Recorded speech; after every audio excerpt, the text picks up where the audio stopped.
One more time for those guys.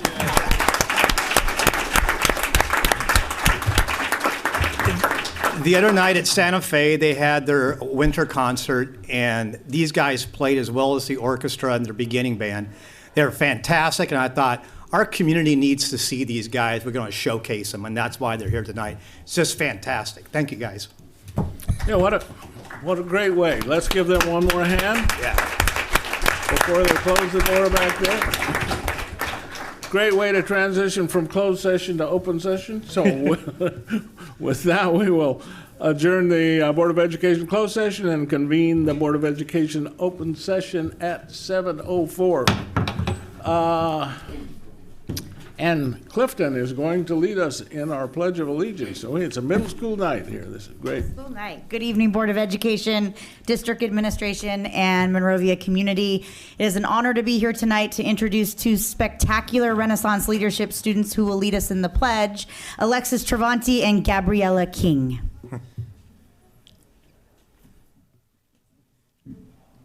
Audience, please stand.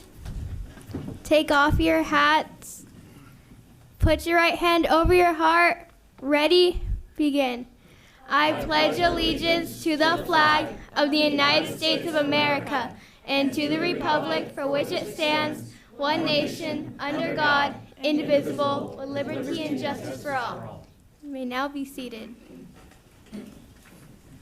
And we would like to present two certificates to each of you for your participation, Gabriella and Alexis. And I'm assuming we can wait to do the picture at the end, because I would now like to introduce our science teacher, Mr. Tom Traeger, who's going to introduce and share with you all about Clifton's new aviation club. Tom Traeger. Thank you, Ms. Jackson. Hello, board and district administration and audience. My name's Tom Traeger, and I'm new to the district. I'm not new to teaching. I've been doing this now for about 19 years. I am actually new to middle school, though, so that's been quite of a learning curve this year.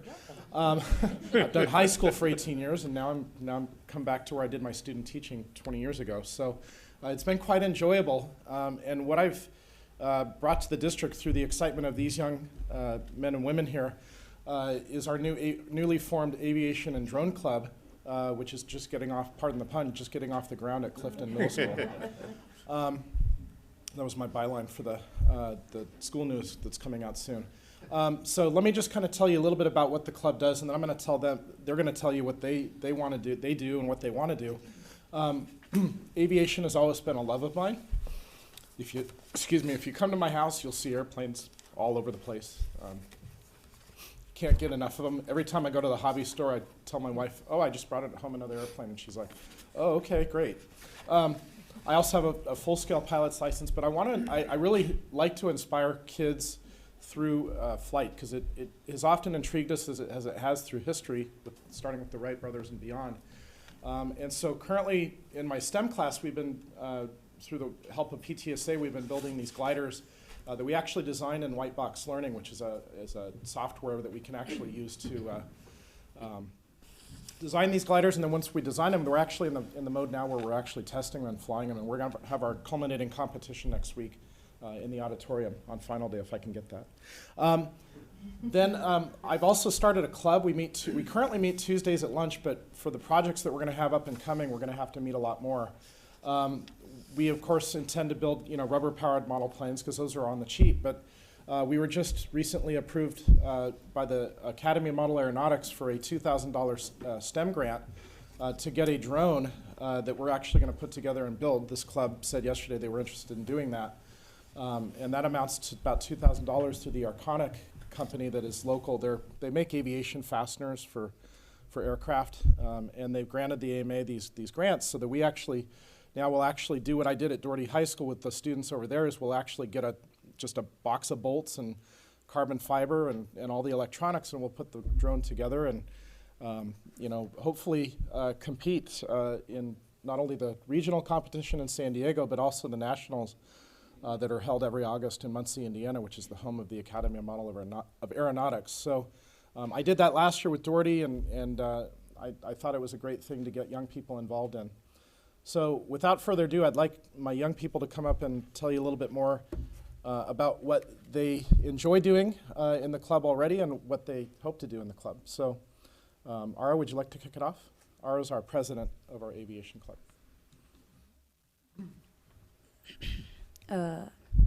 Hi, my name is Aro, and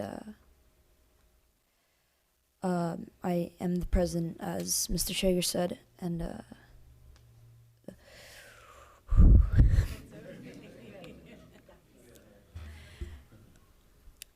Mr. Traeger, the Aviation Drone Club, what we do in the Aviation Drone Club is we fly, build, learn about drones, and of course flight itself and have fun. What we've done already is we've made what are they called? Rubber band gliders, and foam gliders as well. And yeah, Josh.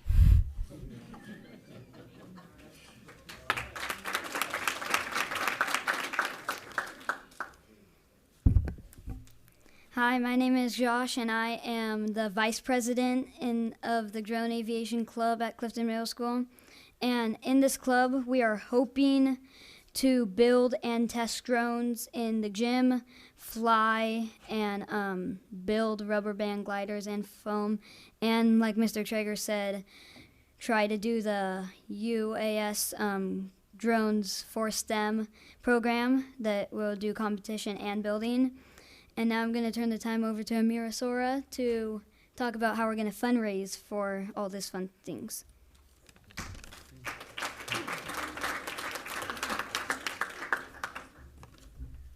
Hi, I'm Amira, and I'm the treasurer of the Aviation and Drone Club. In our club, we're fundraising to buy more drone parts and kits to get into the competition, as both of them said. We all like to participate in. And we also want to purchase computers to do flight simulators and to program. To fundraise, one idea was to get a drone obstacle course, and the kids would pay to get in it and fly around it and try to get around the obstacle course. Another idea was to sell glider kits that the students could buy and put together and they could fly. I'd like to now hand the mic to Mateo, who's going to tell you how we're going to spread the word about the club.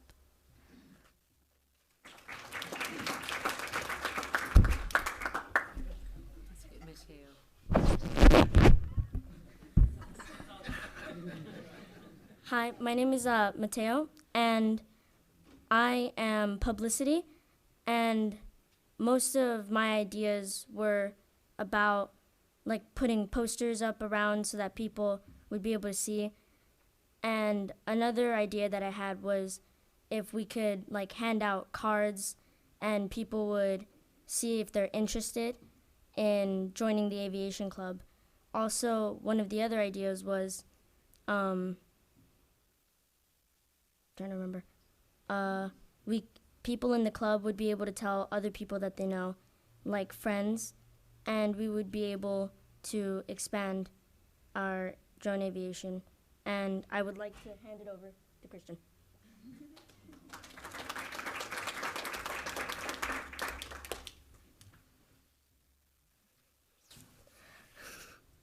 Hi, my name is Christian. Oh my gosh. And I am the secretary, and I don't really do much to get the word out, and mostly just take notes on what they're doing. So what I really enjoy doing at this club is learning how things are made and what we can do to get noticed or be like out and about around. Really, we're trying to get more members on this club, and we are trying to like sort of increase our club numbers. Okay.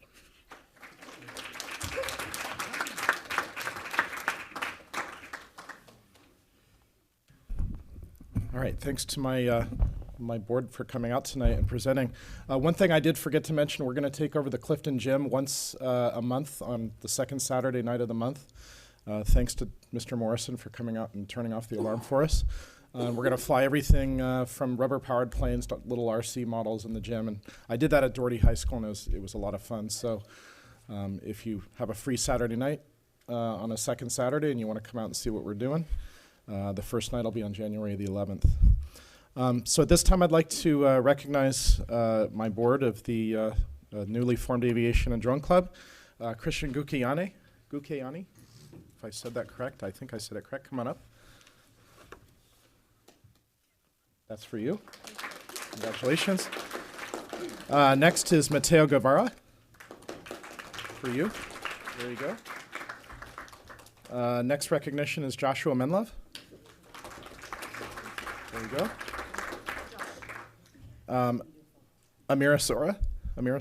Sorry, my voice is kind of rough right now. Amira. And who Miss Ayala affectionately refers to as Amelia Earhart, because that's really where she's going with this, I think. And then finally, Aro Helen.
All right. Very nice. Thank you. With that, we'll do the roll call. Everyone is here tonight, so please record that. In the closed session tonight, we talked personnel issues and possible litigation, and in closed session, the board approved a proposed settlement agreement regarding the appeal of discipline of student number 111117053. No other formal action was taken. All right, and we are going to change the order of business just a little bit at this time and move on to the recognition. Then we'll do the organization meeting after that. We don't want to have to keep everyone here too long, so. We'll move on to item 1, recognition and communications. We'd like to congratulate Monrovia Unified School District Early College Program on receiving the Golden Bell from the California School Boards Association. And I will have a little more to say about that when I do my board report. But right now, we're going to do the formal recognition. Dr. Therosian? Thank you, President Gilliland, members of the board, audience. We have some esteemed guests in the audience, and our early college program was refashioned a few years ago thanks to legislation sponsored by Assemblymember Holden. And what we had provided in partnership with Citrus Community College in the past was a very limited offering for students. Thanks to this legislation and thanks to the leadership and vision of the people we're about to recognize, we were able to reestablish that program, develop some cohorts, and create opportunities for our students, which is really why we went into the educational profession in the first place. And so I'd like to invite Dr. Catherine Real, who accepted the award, from the Monrovia Unified School District, and please bring that award forward to our board president for the ceremonial ringing of the bell. Oh.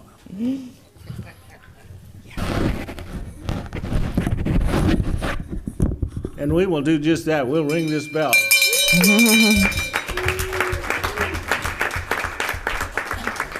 This is the 19th time that we've been recognized with this prestigious state award, so great job. The other 18 are standing out in the entryway out there.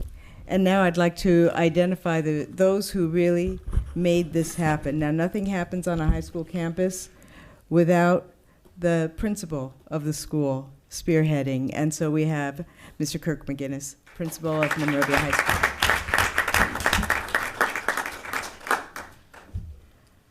Joanne Montgomery, trustee of Citrus Community College.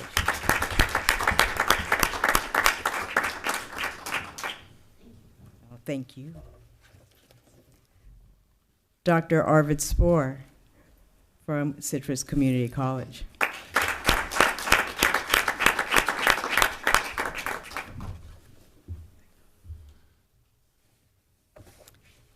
We also have one, because he should be recognized, Dr. Eric Rabatoy, our partner, and we've created a certificate for him, which I'm entrusted Dr. Spoor. Dr. Catherine Real, our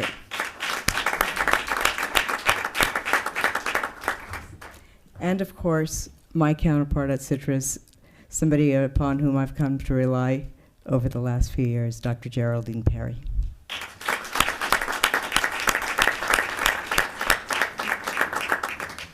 And Dr. Perry, would you be willing to say a few words before we go for the photo op? Sure, most definitely. Well, first off, congratulations, and I want to take this opportunity to acknowledge the leadership of the board. Great leadership, and I really, really love working with Monrovia Unified. You have an excellent superintendent, and when she calls, you just can't say no to her.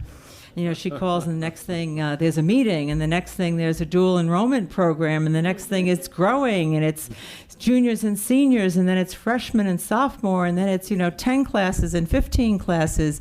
and it just becomes contagious. Good things become contagious. So a real partnership. We're really pleased with the program. It is a model program, and as you've seen, all the people that worked on it, lots of folks behind the scenes doing the heavy lifting. I think we should ring the bell each time a student completes a dual enrollment class and gets closer to a baccalaureate degree and does that dual enrollment class at no cost and really becomes more ingrained in the college community, gets the skill sets to know how to go to college, to navigate college.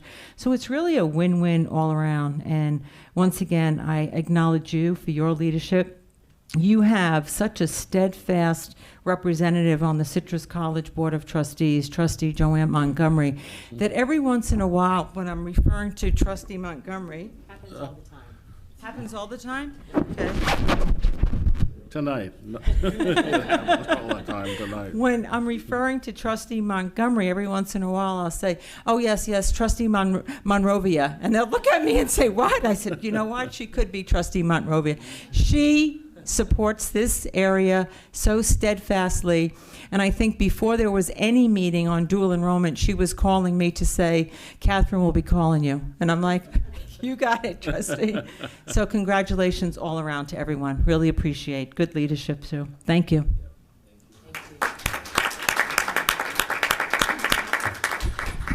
Well, before you get away, I just want to say all those good things that are said, it wouldn't be happening without Citrus. You guys are such great partners, so thank you, Dr. Perry and Joanne, everyone involved.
I was thinking I laid it down over here, but I left it there. I like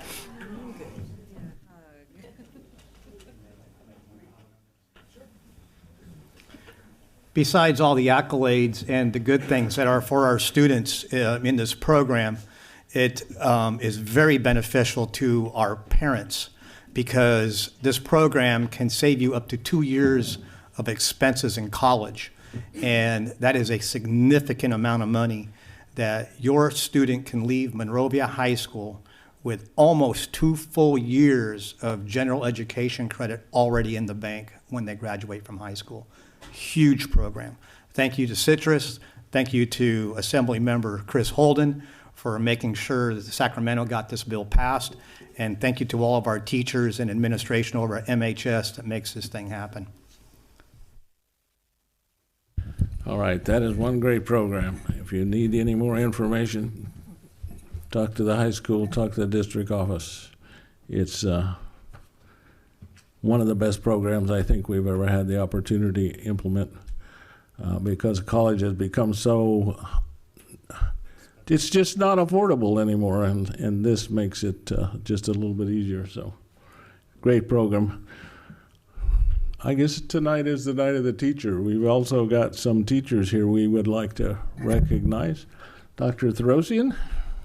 And I'm going to invite Dr. Kaiser to tell us a little bit more about the Educators of the Year through the California League of Schools.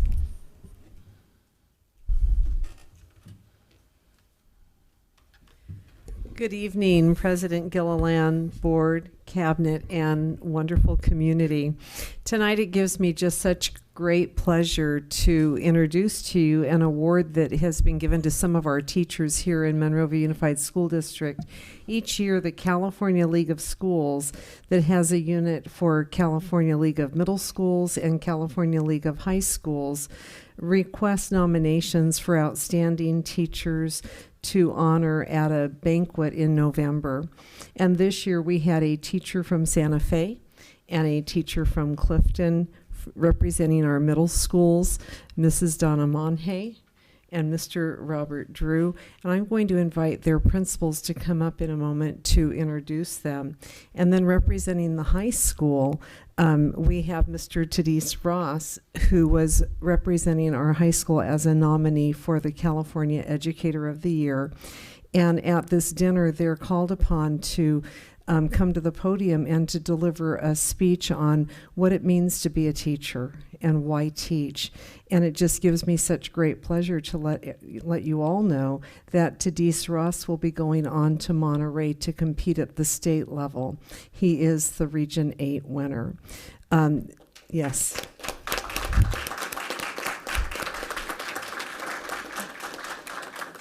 However, each of these teachers that are here, they are winners here. And so we want to congratulate each and every one of these three teachers.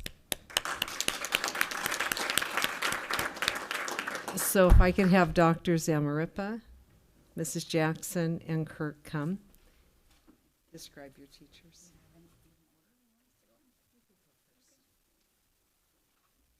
Good evening, Board of Education, District Administration, and Monrovia community. It is a pleasure to serve as principal at Clifton, and I'd like to invite Bob Drew to the podium with me to torture him for a few moments.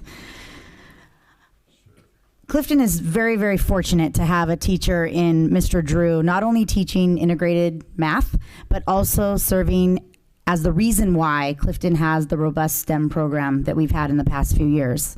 Mr. Drew's degree in computer science and his passion for science, technology, engineering, and math has afforded him the opportunity to build our program from the ground up, allowing students to unleash their creativity in the coding and robotics world. Students begin in 6th grade building websites, coding small games, and maneuvering robots through various challenges. This advances in 7th grade, where they build on these skills, and in that year, they create more advanced games to tackle more difficult challenges with the robots. In the 8th grade, they combine all of those prerequisite skills, and in that particular course, they are creating arcade-style games and making commercial quality 2D and 3D games. Mr. Drew has spent tireless hours gathering resources and expanding the program, not being asked to do any of that, but simply because of his passion. These classes are self-paced, so amazingly, they tend to fit the needs of every single student. We are so proud of everything that Mr. Drew has done to contribute to the STEM world in Cub Nation, and this is the reason why Clifton nominated him as the California League of Schools Educator of the Year. On behalf of Mr. Morrison, Assistant Principal, who's here this evening, and the entire staff, Mr. Drew at Clifton, we thank you for your unbelievable talents, unlocking the creative inspiration of kids, and inspiring all types of students to pursue something involved with STEM. Thank you. Thank you very much.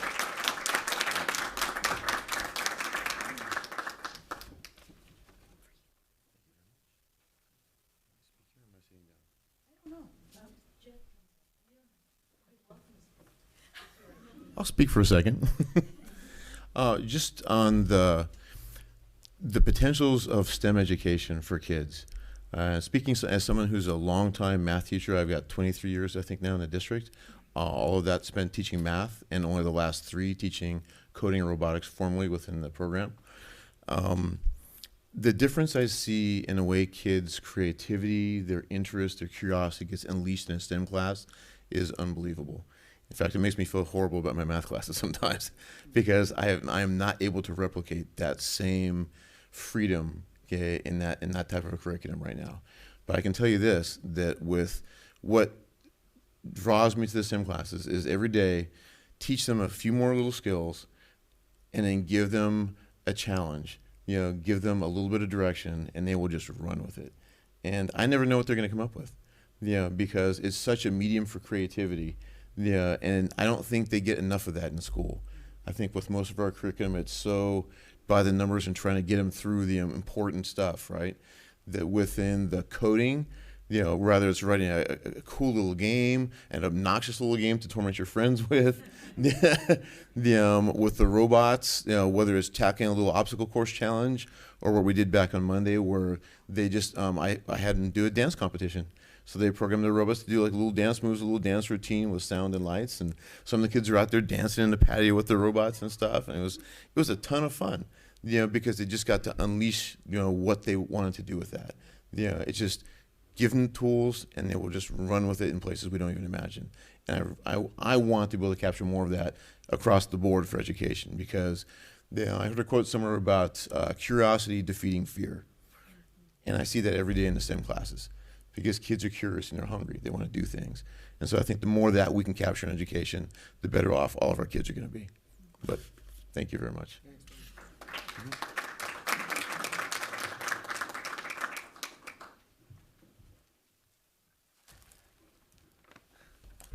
Good evening, President Gilliland, Board of Education, Dr. Tarosian, and Cabinet.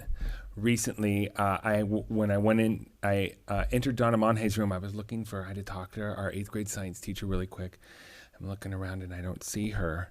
I had to ask her a quick, important question. She was nowhere to be found. The quiet hum of students collaborating was going on. I look over on the board, as it always is. Her fabulous essential question was there. Clumps of students at black lab tables around their Chromebooks. It was a great day, except the teacher was missing. My heart raced for a minute, and I kept looking around, and then finally, a hand shoots up. Okay, guys, here's what I found. It was Donna. She was where she always is when she's at her best, which is with students down at their level, shoulder to shoulder, inspiring and working with them. Ever the passionate educator, ever the scientist, ever the guiding light to students trying to find their way through the day. She elevates them through her essential questions in her own quest to give students the key to opening the universe of science. This year, her 8th grade AVID students gave oral presentations to their classmates on the 3rd day of school. I think that was Friday the 15th, right? Her high expectations have never been in doubt. Donna Monhe demands much of her students, and in return, she gives them her heart and her soul in all that she does. Students creating, innovating, they are truly putting down the foundation of a transformational future. Their role model, their teacher, inhabits a class where the power of the mind is met with the goodness of the heart.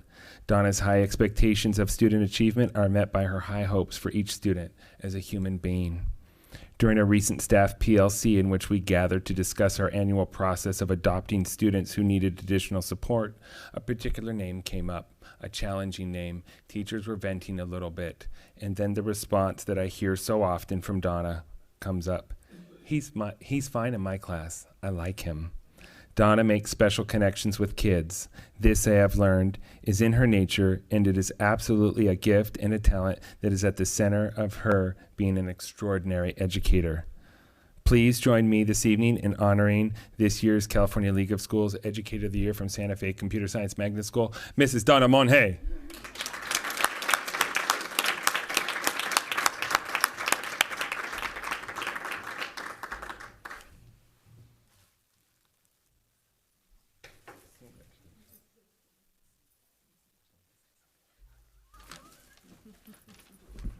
I am sorry, I was not prepared for the speech, but thank you so much for those kind words, Dr. Z. And it's under great leadership that I am able to do all of the things that I'm able to do in my classroom. And yes, I do have a weakness for those that need a little special love, because I understand that in times of turmoil, our students need that. There's always a reason. There's always a reason for kids that are not performing or are sad, or they come to our class and they just need that extra push, that extra encouragement. And I love to give. My heart is about children and raising them up, and I am honored to work under Dr. Z. Thank you.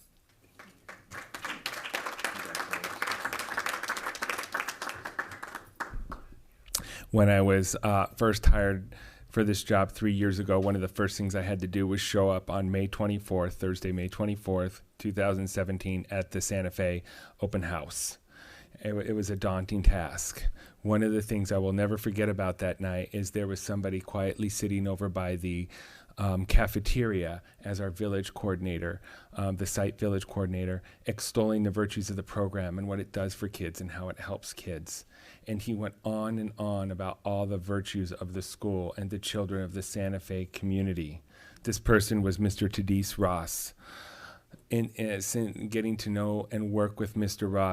Ross has a heart of gold, and it is just about the biggest heart I've ever seen, and is matched by his just, it's uncanny, his wisdom about people. It's Shakespearean. I mean, it's up there, and he is able to do things for and with kids and get kids where we need them to go in a manner that is both stern, direct, but always built on a foundation of love and care and support. It has been an absolute pleasure to know and work with and call a colleague, Mr. Tadis Ross, who is being recognized tonight as this year's California League of Schools Educator of the Year for the high school from Monrovia Unified. Please welcome Mr. Tadis Ross.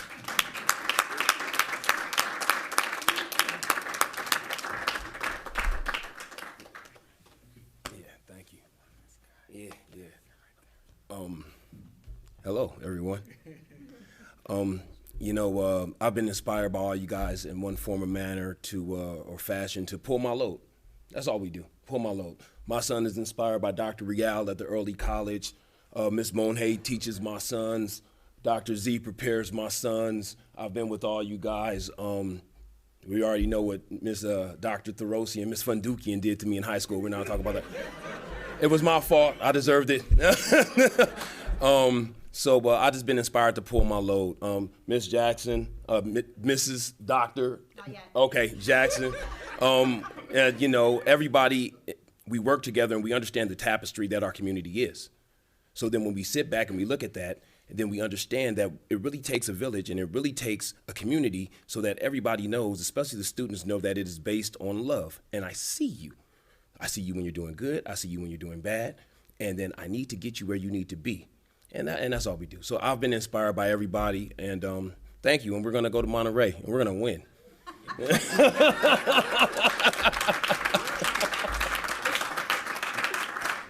thank you. Congratulations. Thank you. Let's get some photos.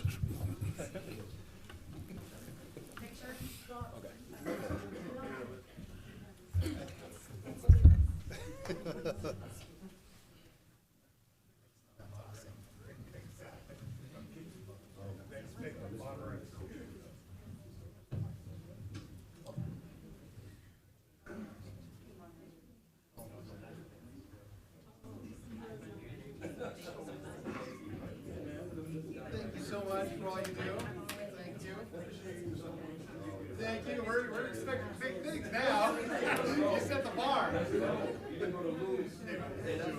Congratulations, too. I know. Bob, always a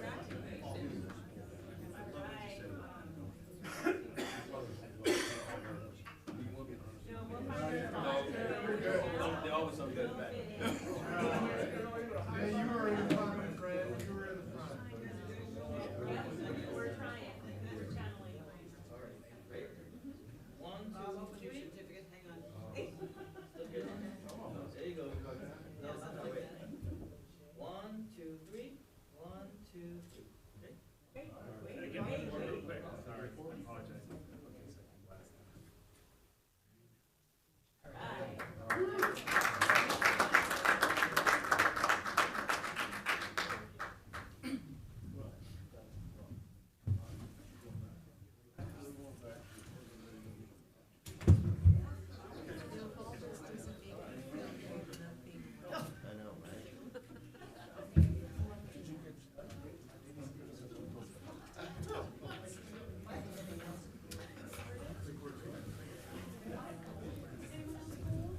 No. Nope. I got a jacket. Hot. Air conditioner on, please. Yeah.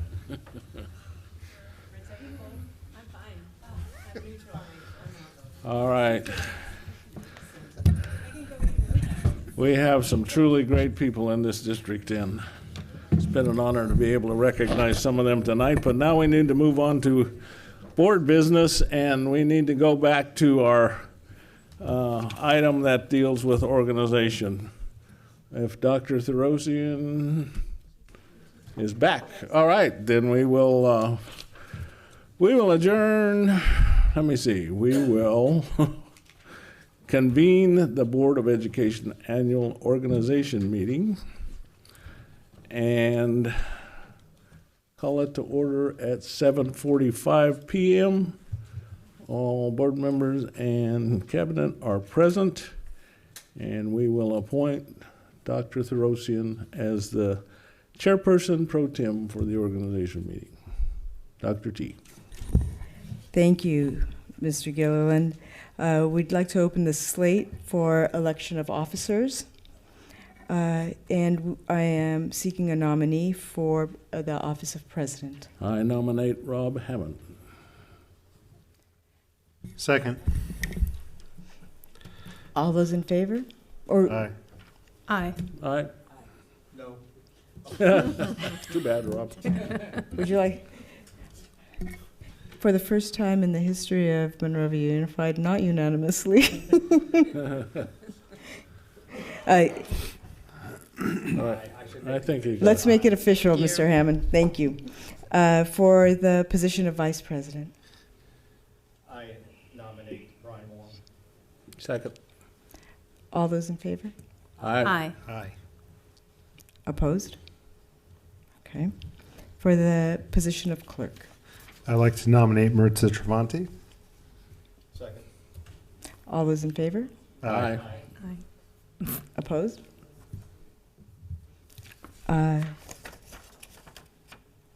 Secretary? For the secretary of the board. I would like to nominate Dr. T to continue that role. All those in favor? Aye. I don't get a vote. Nope. Okay, we have an opportunity to elect a member of the board to represent the district in the election of members to the County Committee on School District Organization for the 2019-2020 school year.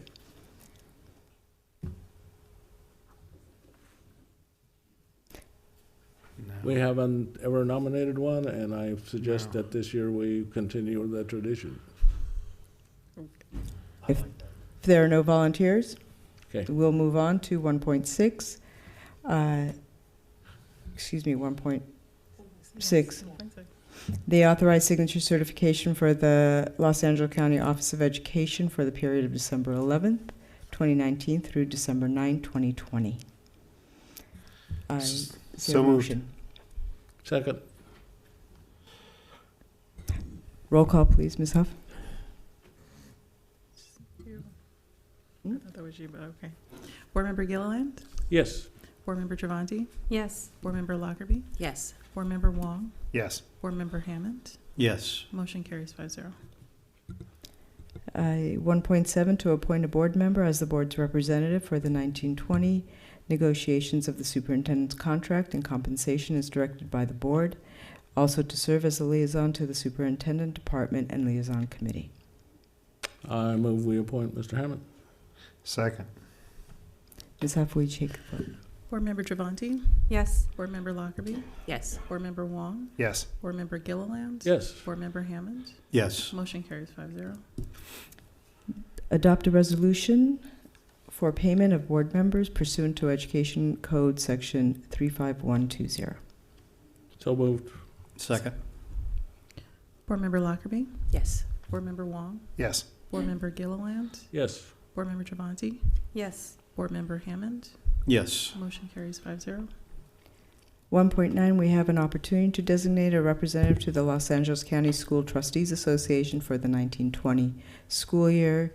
Is there a volunteer or a nominee? For which one? 1.9. 1.9. The LAXTA representative. I've been the representative, and I suggest that we don't do that this year. And if there are no volunteers or other nominees, we'll leave that vacant and move to 1.91 to designate a board liaison to each of the following departments. Do we have a volunteer for business? I volunteer for business. Educational services? I volunteer for educational services. Human resources? I volunteer, I guess. Somebody kick Brian. Sometimes we just got don't voluntold. Exactly. And technology. And I like working with Charles, so we'll take technology this year. Sorry about that. In 1.9.2, we have the opportunity to designate 2 board members to participate in the planning meetings for the development of the 2015-2020 strategic plan and for the local control accountability plan. Do we have volunteers or nominees? I would like to volunteer to be one of the board members to participate in the LCAP. Is there another? Me. Thank you, Mr. Travanti. I'm No sorry, problem. gentlemen, we're going to have to close the number of volunteers unless you'd like to vote. Otherwise, there would be too many. Okay. Okay. Well, I don't know. Mr. Hammond looks a little disappointed. I'll get my hand up faster next time. We have the opportunity to designate representatives to attend community meetings. Let me list them, and then if there are any volunteers for any of them, we'll identify them here. The Chamber Government Affairs, the Chamber Board of Directors, Coordinating Council, and the Monrovia Association of Fine Arts. Do we have any volunteers for any of those? I'd like to continue my relationship with the Chamber Board of Directors.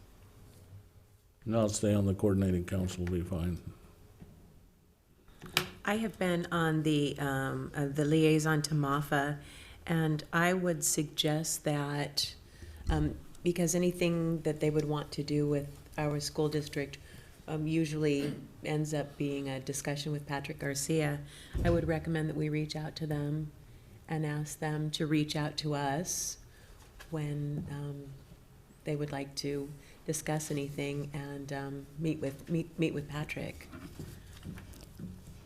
So noted, and we will reach out to them and identify Mr. Patrick Garcia as our point person to liaise with them on an as-needed basis. I have a question. Last year at this stage, there was a liaison for our lobbyist in Washington. Do we still have that lobbyist? Yes, we do. Do we have a current liaison with them? Me. Are we continuing that? As of today, yes. That it's not on the agenda. Is that That, something that was an oversight then. Okay. So is that, I don't know that we need to officially appoint a person. We can always reach out. I mean, we're all board members. We all have the ability to reach out to them. Although personally, I have no problems having Rob continue that conversation when need be. I don't know if we need to put it in stone. the reason I'm bringing it up is because the last time we brought it up to appoint a liaison to that person, Mr. Gilliland had said we were going to talk about whether or not we still needed the lobbyist in Washington. Not that we still needed, because we can always use a lobbyist, but if we were going to choose to continue to pay for that, is that something that we should discuss? That's something that should go on to a future agenda item to discuss. Okay. Yeah. Can you please put it on a future agenda item? Of course. Thank you. Make sure that you remind us when we get to the pending board issues. Pardon? Make sure you remind us to put that on pending board issues when we get to that. Okay, can you remind me to remind you? Sure. Me? Yeah, well, okay. I'll remind you. Thank you. We'll do our best. Thank you. And then with that, we'll adjourn the annual organizational meeting at 7:54 p.m. and take a 5-minute recess so we can reorganize. Yes. Move Oh, we're going to shuffle right Yeah, now. shuffle Okay. right now. We can officially shuffle.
break. Before we get started on the Finance Corporation, I would like to call Mr. Gillen up to the podium, please.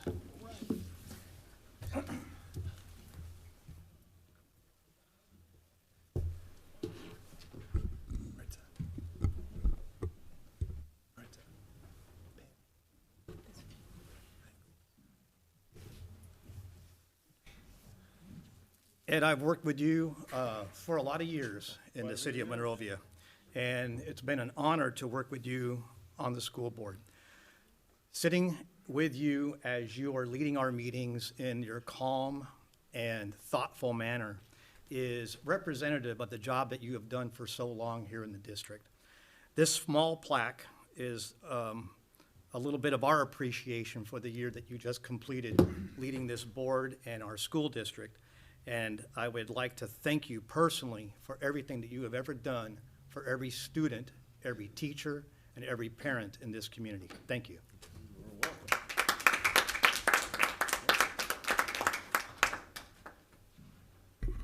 It's a little extra work to do the president's job. No, it's a lot of extra work. But it's so rewarding when you stand on the podium at Monrovia High School or Canyon Oaks High School or the adult school, and you see the lives, the students that come across those stages that have been profoundly affected by the work of the people in this district, and know that you had a little part in doing that. So it's my privilege to have been president last year and to work with each one on the board and each one on the cabinet. Such a fabulous group of people. Thank you.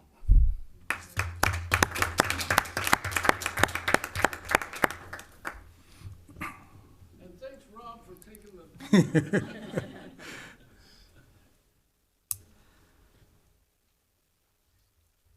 And then we'll move on. Without adjourning the regular Board of Education meeting, we'll convene the annual meeting of the Monrovia Unified School District Finance Corporation. Call to order. Any public comments for this portion of the agenda? Ms. Huff, do we have any? Hearing and seeing none, we'll close that portion and take up a motion of designating officers of the Monrovia School District Financing Corporation pursuant to the bylaws of Article 4, Section 4.02. If you want to, I'll just make a motion that the Finance Authority, it will mirror the board that was just assembled. I'll second that. Motion and a second. Any discussion? Maybe please have a vote. Board Member Wong? Yes. Board Member Gilliland? Yes. Board Member Lockerbie? Yes. Board Member Travanti? Yes. Board President Hammond? Yes. Motion carries 5-0. Up next is an annual report of the corporation activities. Ms. Wu. Yes, President, Mr. Hammond, Board of Education, Dr. Torosian, Kevin, and in the last year, the Finance Corporation, we, according to the payment schedule, we paid our principal as well as the interest for a total of $218,725. This leave our total principal balance is $1.1 million. And the April 1st, 2025 will be our last payment. This certificate of participation basically is financing for remodeling our facility and the Canyon and the Mono Park adult education buildings. Any questions of Connie? Thank you very much. Is there any other business before this body? Hearing and seeing none. We'll adjourn the Monrovia Unified School District Financing Corporation annual meeting at 8:04. That may be the fastest meeting in recorded history. We'll reconvene the Board of Education open session meeting. And is there any change to the order of business? There are none. Thank you. I'd ask for a motion to approve the minutes. So moved. Second. Motion and a second. Is there any discussion? Maybe please have a vote. Board Member Gilliland? Yes. Board Member Lockerbie? Yes. Board Member Travanti? Abstain. Board Member Wong? Yes. Board President Hammond? Yes. Motion carries 4-0. Thank you.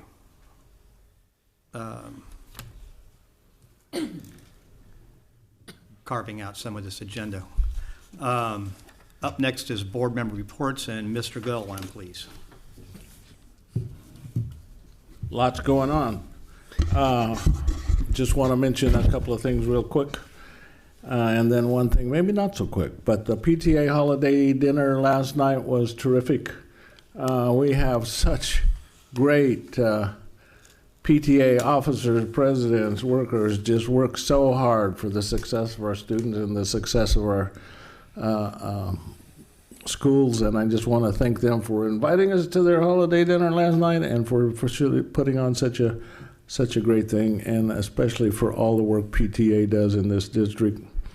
Second thing, I want to congratulate those folks that worked so hard to put the community theater production of Sister Act on last weekend. They did it once again a terrific job, and you would expect those professionals we bring in. Here's some slides from that show, and we have brought in some great professionals and some great people from our community, and our students have such a great opportunity there to interact with the professionals and with our community members in putting something truly, truly wonderful together.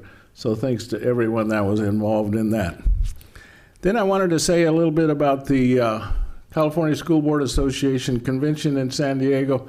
Every once in a while I get somebody that says, well, does everybody really need to go? You know, do we need to have everybody gone off to San Diego to the convention? And my answer is a resounding yes. And I'll just tell you a little bit about my experience. And each one has a different experience. And some years you go and you go to a workshop and you say, man, I will never get that hour and 15 minutes back. And some years you go and you hit one or two good workshops. And we all go to different workshops. They put on 20 or 30 different workshops at one time. So it would be impossible for one or two people to cover all of that. This year I hit the jackpot. Every workshop I went to was just dynamic. Well, one of them wasn't dynamic, but it was very useful. The conference started off with one of our workshops. And I got to tell you,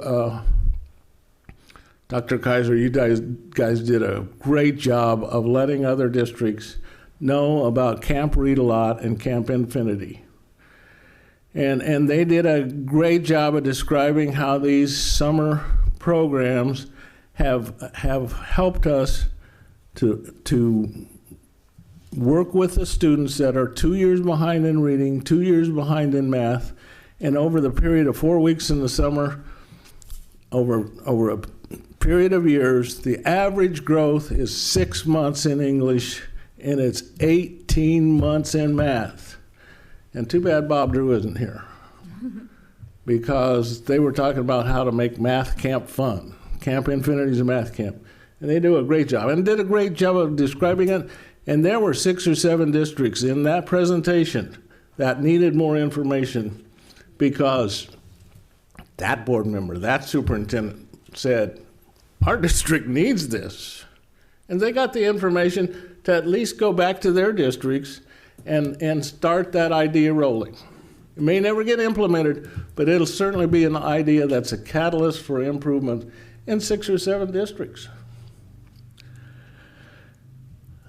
The sessions end up, one of the last sessions was another session that our staff presented at. And Mr. Vante and Dr. Therosian and Dr. Riel did a great job of describing our wellness center at the high school.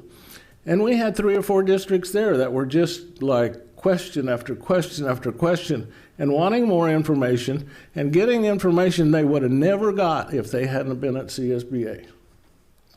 And creating the potential. So I don't know how many students our presentations touch, well, over the years, how many students that will touch, but many students' educational experience will be enriched just by the two that we put on. Then I went to a presentation by the Moreno Valley School District. Talked about parent ambassadors.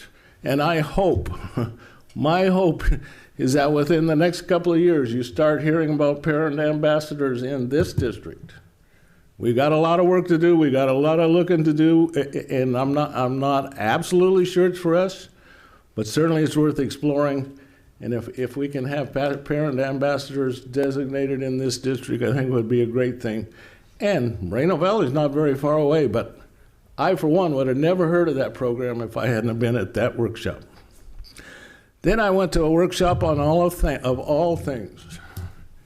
And if one of our prior board members, Alex Zuko, wasn't part of the presenting group, I would have never gone to a CSBA presentation on policy. And like I say, it may not have been the most robust meeting.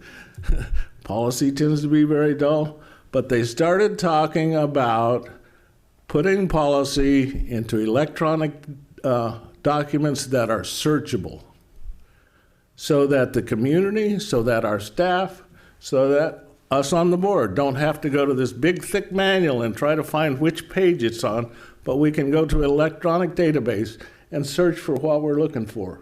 And when parents want to know what the district policy is, they will be able to search that. I don't know how soon we'll get that implemented, but sooner or later we will implement that. You know, I didn't realize we were there yet, but those searchable databases are becoming available. So we'll start looking at that. Then I went to one I really thought, do I really want to go to this? It's called Music Immersion. And the San Gabriel District has started in one of Roosevelt Elementary School a program they call Music Immersion. I thought, well, we have dual Mandarin immersion and we have, you know, these immersion, maybe, what about music? And they were talking about the music program at Roosevelt Elementary. And specifically, what really caught my ear was the progress their special education students have made when they enter into that program. Now, certainly music isn't the answer to special ed, but even if it helps a little bit. So that's another program. San Gabriel's not very far away, and we'll have the opportunity to look at that because we were at that conference. And so it takes time. Staff comes away from their job and spends 3 days, 4 days down there, depending. We all take time. These business owners over here have to get away from their business and go to that. But the time as a board together for the camaraderie is very valuable. But the information at that place, at that association meeting, is so valuable. Like I say, some years you go, it's like, well, I went to 4 workshops. That's 4 or 5 hours I will never get back. But then you hit these nuggets, like I just hit the jackpot this year, and so it was a great convention, and appreciate everybody taking their time and effort to go and make that happen, especially those that presented this time. That's my report. Thank you. A little long, but. Ms. Travanti. But now I know how to talk the rest of the time. Yes, thank you, President Hammond, and thank you, Mr. Gilliland. That was a great recap of the of the CSBA conference this year, which we all had the pleasure of attending. And yes, I did present, had the honor of presenting with Dr. Tarosian and Dr. Catherine Real regarding our wellness centers, not only at the high school, but spreading out at all school sites. And so you're scheduled for Saturday morning at 8:30 in the morning, and you kind of wonder who's going to show up. And, it wasn't a full house, but it's okay, because those that were there really wanted to know what our program was all about. And they had, with good reason, they wanted to know. And in particular, something that struck me was a board member from Paradise Unified. And if you all recall, that was the mountain community that was basically leveled due to a fire, the Paradise Fire, about 1.5 years. And, he was especially wanting to know about our wellness program and how it works, because they're, as you can imagine, dealing with a lot of different issues with socio-emotional, with children that are all of a sudden homeless, dealing with depression and anxiety, and having to teach classes from a warehouse building because the school facilities are no longer available. So we did exchange cards, and this is just a perfect example. When board members get together, they share best practices and they share, challenges that they're going up against. So I'm grateful for that opportunity. I really am. So the other thing that I wanted to share is right up on the screen there, you'll see there are some students from Santa Fe Middle School and Clifton Middle School that attended TLC camp, which is Teen Leadership Camp, this past weekend up by Running Springs near Big Bear.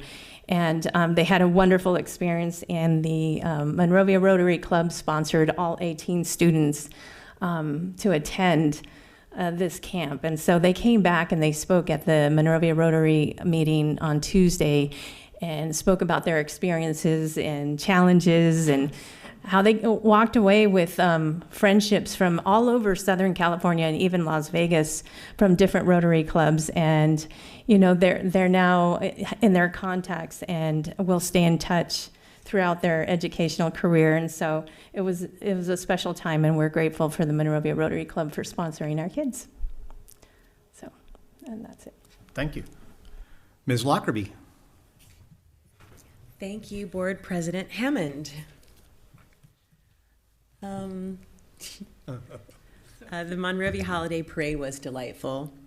And I wanted to thank the City of Monrovia and the organizers and the volunteers and the sponsors for allowing our community and our schools to participate in such a joyous event. This, obviously I'm biased. This is one of my kids that is participating in the Clifton Marching Band. And so I know Clifton got to march, and we got to see Santa Fe today, their marching band, and it's just a wonderful opportunity. And I just wanted to say thank you to the city and the community for allowing us all to participate in that. And the second thing that I wanted to talk about is it pertains to some information that I got from CSBA when we were all down there. And it's interesting what you were saying, Mr. Gilliland, and Mr. Hammond, when I was talking to you. That sometimes you find a pearl at these conferences, and the talk about schools and community first actually wasn't the pearl for me, because I had already had some of this information, but I did find pearls at the CSBA. But what I wanted to talk about was the Schools and Communities First initiative, and I appreciate the time to be able to do that. And I understand that we as individuals, we don't have the privilege of endorsing or opposing candidates or ballot measures from the dais, but we are allowed, and I believe are obliged, to share information with the public that we receive about issues that might impact our schools. So I appreciate the time all of you are giving me as I share information with you that I have learned and am learning over the past few weeks about the California tax on commercial and industrial properties for education and local government funding initiative 2020. That's a mouthful. But it's being referred to as the Schools and Communities First initiative, and it's basically Prop 13 reform. Before you freak out, what I have learned is this would not change anything for residential property, maintaining all protections for homeowners, home renters, apartment owners, and apartment renters. This initiative proposes to close the large corporate property tax loopholes, mandating that large California corporations pay current fair market tax value for their corporate properties. Currently, corporations that have been in California since 1978 and before are paying 1978 property taxes. If this initiative passes, it would increase the state's revenue significantly. Currently, per our state constitution, Our schools receive 40% of our state revenue. That will not change, or rather, it can't be reduced, as technically that is the minimum contribution required by constitutional law. And it cannot be reappropriated. This would increase the state's revenue by an estimated $12 billion annually, 40% of which would go to our California schools. Were this to pass in November 2020, it is estimated that it will increase our ADA, or average daily attendance, by $2,000 per child. I encourage everyone to research this initiative so that you can make an informed decision in November. This is set to be on the November 2020 ballot, and it has a very long name right now, which you can see right there, which you can Google. You can Google, or you can go to the ballot site, but also understand that it is currently being referred to as Schools and Communities First. So that is the information that I have learned and will continue to be studying. Thank you. Thank you. I too attended the CSBA conference. Sat into a forum about SB 328, which was Anthony Portantino's bill that has the late start time. It will implement in 2022, so we have 3 years to get ourselves ready for this. There's going to be a lot of dialogue that goes on as we start looking how to implement this with the least amount of confusion possible to our parents. If you're used to a zero period, zero periods will be offered. The issue with zero period is that you can't get paid to teach a zero period. That's one of the bigger issues, because there will be no ADA in high school in California if the class starts before 8:30 a.m. So there's a lot of things that have to get restructured so that we make sure that we have our teachers and our administrators and the people who take care of our students when you drop them off in the morning. Unfortunately for parents, people's start time for work will not change because the state law changed for what time folks have to go to work. Like so many things with Sacramento, this was a mandate that came without any money attached to it. So whatever bills are going to be, I suspect there will be transportation issues, not only on the personal side for parents, but on the district side for being able to pick up and move students around that will not be able to be recaptured from the California state legislature. That was one. And the other is, as Ms. Lockerbie has talked about, it's the school and communities first. I found it very interesting, this seminar. The reason why it's called Schools and Communities First is because their polling indicates that if it were communities first, they lose a lot of interest. But by calling it schools and community, it piques the interest of the potential voter, because it's really hard not to support school stuff. And that's the reason why schools get 40% and the other entities, the community, whether it's a municipality or a library or a park or something like that, is on the other side of that. The other issue is that's on there, and I encourage you, just like Ms. Lockerbie said, is to study this, because on the surface it looks like schools are going to be taken care of pretty well, except for the fact that it's a constitutional change for California when messing and moving around Prop 13. The issue is, where does the money go for real? It's not constitutionally guaranteed that the money goes to the entities that's in the name of this proposition. There is nothing there that guarantees the schools nor the communities get their money. You'll probably get it, this is Rob Hammond's opinion, not anybody else's, you'll probably get it for the first couple of years. State legislature has control of that money, and they can redirect it at any time. And so all I'd ask people to do is, when you're looking at this thing, is think about Prop 98, the one that we all passed as a state to make sure that schools were fully funded. And that hasn't happened. It happened for a minute, and then it went away. Look at Prop 30 that we passed about 6 years ago. We got a little money. Yeah, it didn't stay. Look at the lottery. The lottery money still comes to this day, except every school district has had their budget cut by Sacramento equal to the dollars that's coming from the lottery. So before you want to vote for this, educate yourself on it and ask yourself this very important question. Do the people in Sacramento have what's the best interest of your school district at heart, or the things that happen in Sacramento at heart? And then proceed from there. Thanks. Real quick, I'm sorry. I'm sorry, Brian. No, that's my fault. So, again, these conference has a lot of different information for different people. One of the reasons why it works so well is we are 5 very different people, and we have, just by our very nature, different sets of interests.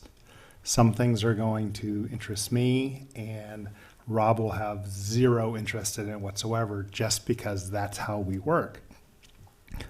But it's that diversity that makes this board so incredible, because we have so many different points of view in things that we like to take under our own wings, which is why there's very few things that, in 15 odd years, other than things in which we're presenting, I can't remember a session in which all the board members went to, because that's just not how we roll. Everybody has different interests. Some are more upfront programs that other schools are doing, and how can we incorporate them to better our students' lives directly.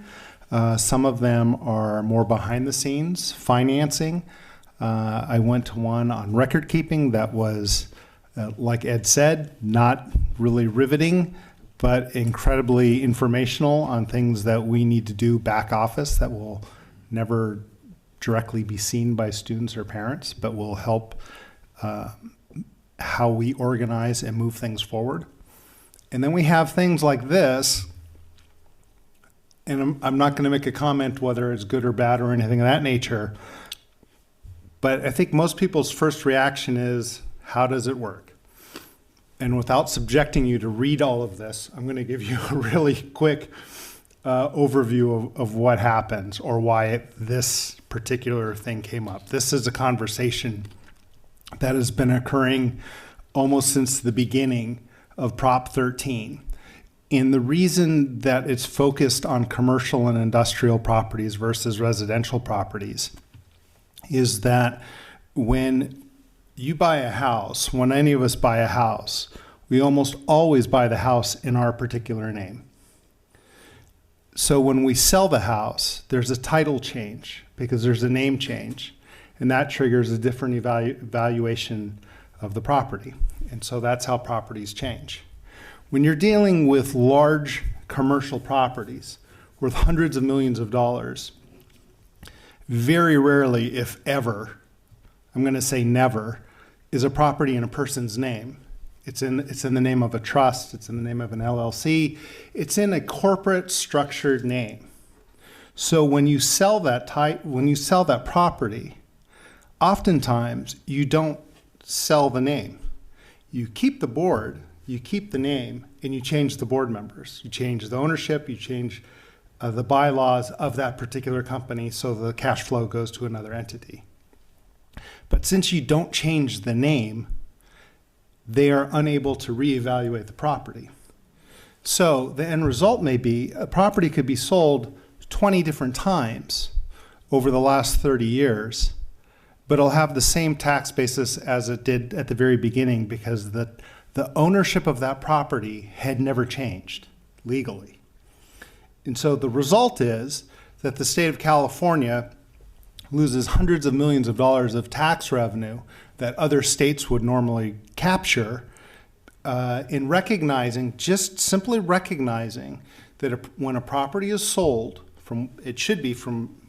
they're trying to say from one entity to another entity, that at that point of transfer, the value of the property should be looked at again. It should be reappraised and taxed appropriately at that particular point in time, and that should be the new tax base. So that's why they focus just on the commercial portions and not on residential, because residential is already structured correctly. And they're trying to fix what some deem to be a loophole. There's a lot of rationale why it should not be changed, because it will impact a lot of things in California economy. But I just wanted to make sure people had a general gist of why does this work and what the rationale behind it is. Now, what the state does with the money is a totally different ballgame. But in my personal opinion, the rationale behind the change makes sense. Now, whether it's done the best it can be done is a different story completely. But the idea is to put business and people on the same type of schedule. That's it. Thank you for that. You're entirely right. That is the truth. We're going to move on to student board member report, and Ashley is not here this evening, but Dr. Tarosian does have a report. I have Ashley's report, and first she would like to thank the board members who attended their annual Thanksgiving feast and helped to serve. They also had their community members, such as John Watson, Katie Gunderson, and Fellowship Monrovia, and so many more, who had helped just serve our students and sometimes their families. Mr. Ferdig and Mrs. Sanchez prepared 12 delicious turkeys for the students, and staff provided all of the fixings. And I made sure that they were all really, really good. Ashley would also like to report that they finished their football season undefeated in the San Gabriel Valley Continuation League champions. In fact, they have not lost a basketball game yet this season and are looking forward to finishing off another undefeated campaign later this month. Additionally, we recognized Mr. Tadis Ross earlier today, and she is recognizing him for his winning at the regional level and moving on to the state title. And we're great. She references her gratitude for all that he has done for the schools and for the community. It's an honor well deserved. Lastly, she'd like to wish everyone a safe and happy holiday season.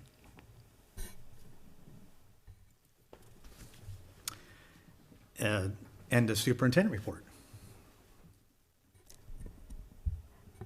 I do want to thank Patrick Garcia and the incredible group of volunteers who continue to outperform themselves and provide extraordinary opportunities for not just our students, but for our community. Community theater is a rare thing, and we do an exceptional job in Monrovia Unified.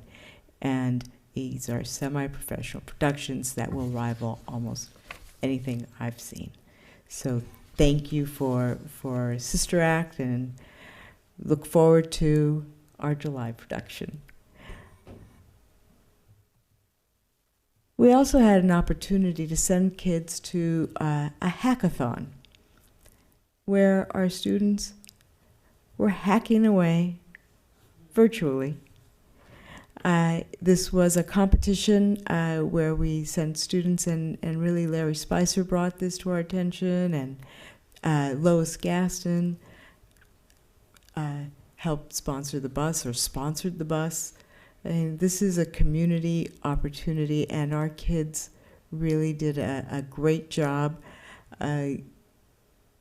Anthony Carlson from the high school helped get the kids there, and Monrovia High School won, and Santa Fe, a student from Santa Fe, earned second place. So our kids certainly represented well, and this is just one of those many opportunities that we are creating. I don't know if I did Dr. Real justice earlier by identifying how much she has impacted the architecture of this district and the opportunities that are afforded to our students as a result of so many of her efforts. Early college is certainly one. The replication of the wellness centers in our elementary schools and middle schools, and then this work with career technical education and the engagement of our students. It really is making a profound impact, and I am so excited to see what else we can do. And that concludes, with the California School Boards Association, I would also like to report that we've already received some inquiries about coming and visiting our wellness center. It is not just what we afford to others, but as Dr. Kaiser so eloquently stated when opening our presentation regarding the summer programs and camps that we offer, we had each attended different sessions and said, we can do this, and replicated something, of course, fashioned it in our own way, and that's actually the vision of Dr. Kaiser. So thank you. Thank you. Now, if it's public comments, I'm not going to read the whole thing. This is a time that's set aside for the community to speak to the board about any item that is not on the agenda. If anyone would wish to speak to the board, simply fill out a speaker form. You shall be heard. Do we have any speakers? Yes, Board President Hammond, I'd like to invite Scott Mooney to the podium.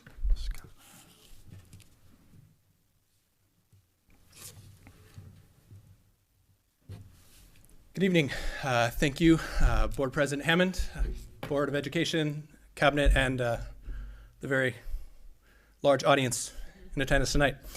My name is Scott Mooney, as was mentioned, and I am a community member. I have 2 students currently enrolled in Monrovia schools, one at Brad Oaks and one at Mayflower, and I have a student in preschool who will be starting hopefully next year.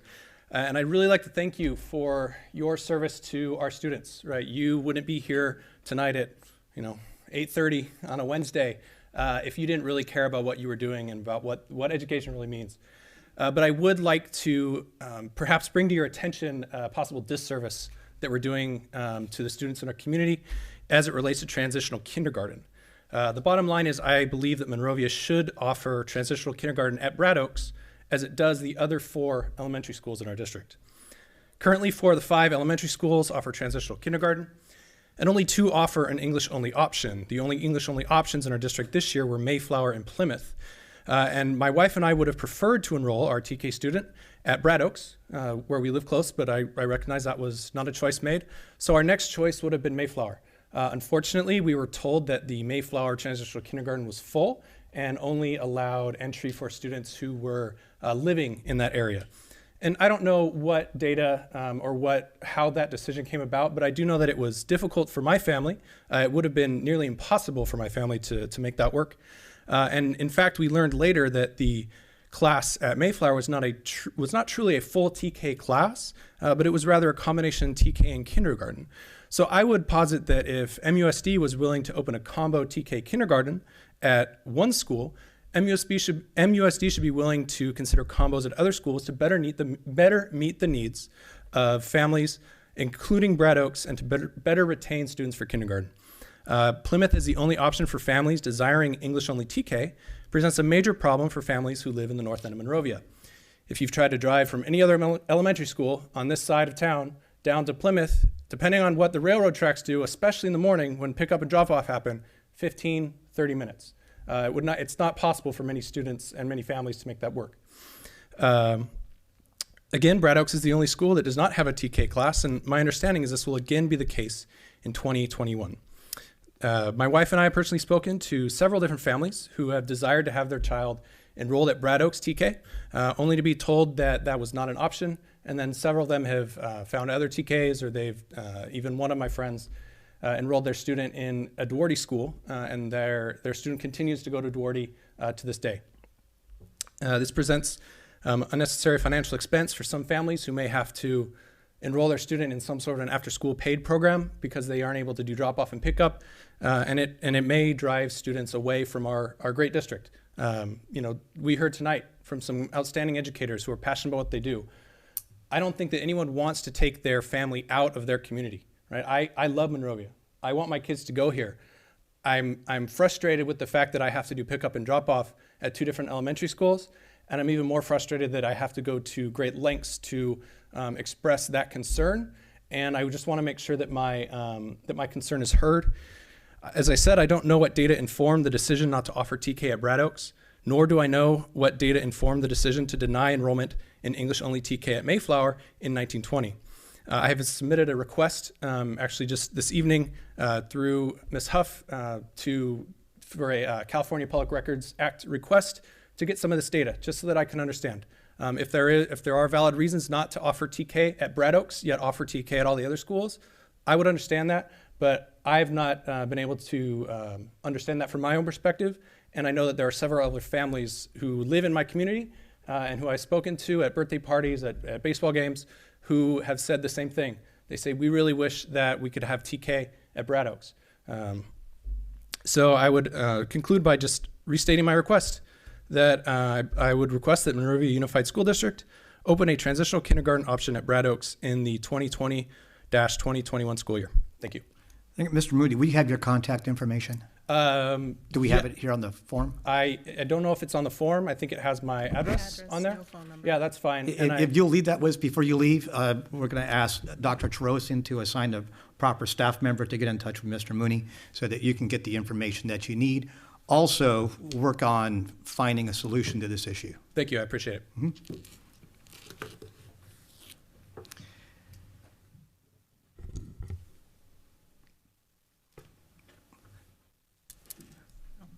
That's what I'm asking for. Is there anyone else, any other speaker forms? There are none. Okay. Seeing and hearing no one else in the audience, we will close that portion of it and we'll entertain the option of request to speak to the board on items on the agenda. Do we have any speaker forms for that? There are none. Seeing and hearing no one, will close that portion and move on to informational reports. The first up is a Personnel Commission annual report, and Dr. Jackson will give us the report. Thank you. Board President Hammond, members of the board, Dr. Tarosian, cabinet, members of the community. Thank you for allowing me to provide a brief overview of the activities reflected in the Personnel Commission's annual report, as it provides insight into what is occurring within our classified school personnel and under the purview of the Personnel Commission. There are 7 major activities reflected within the report, and there's some good work that's being done. Specifically, with regards to meetings, the Personnel Commission has maintained their regular meeting schedule, and similar to boardwalks, the Personnel Commission has taken the opportunity to visit sites 4 times per year and meet with classified members where possible. And so they actually rotate the sites each year, so they're able to get around to each site biannually. We're currently reviewing job classifications and descriptions to ensure they align with the needs of our students and the district as a whole.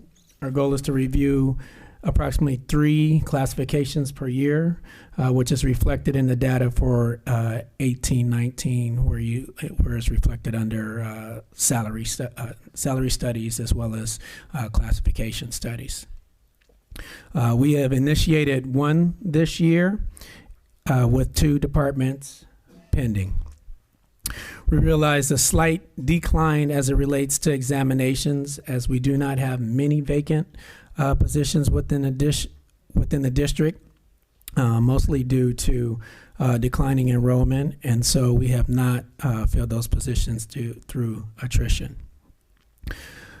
Officially recognizing and hiring an entire group of campus assistants, in addition to the number of activity leaders and instructional aides, is reflected in the significant increase in the new employment or new employees category under employment. So you see it's a significant jump from 47 to 149, but that is an anomaly. As you recall, we classified an entire group last year.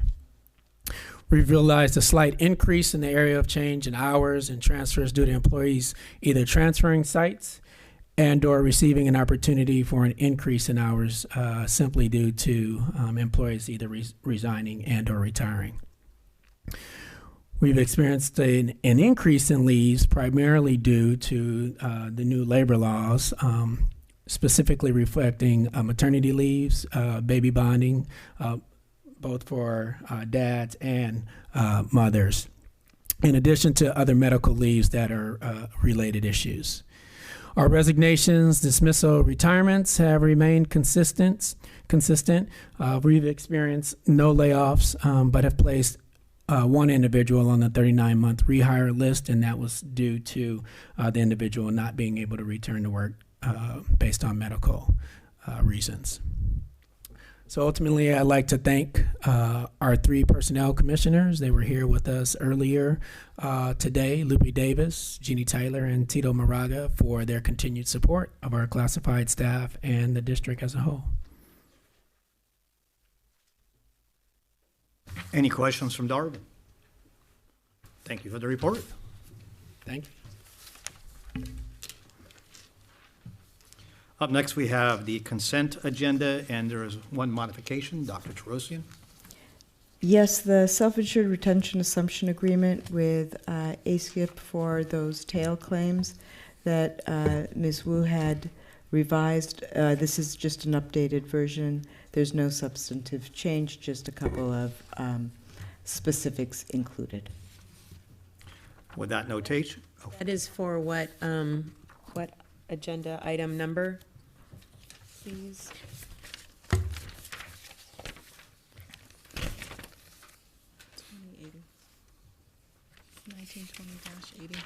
Number 14.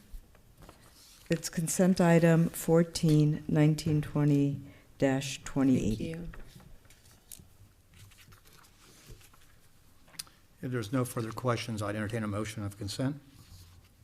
So moved. Second. Motion is second. Is there any discussion? Maybe please have a vote. Board Member Lockerbie? Yes. Board Member Travanti? Yes. Board Member Wong? Yes. Board Member Gilliland? Yes. Board President Hammond? Yes. Motion carries 5-0.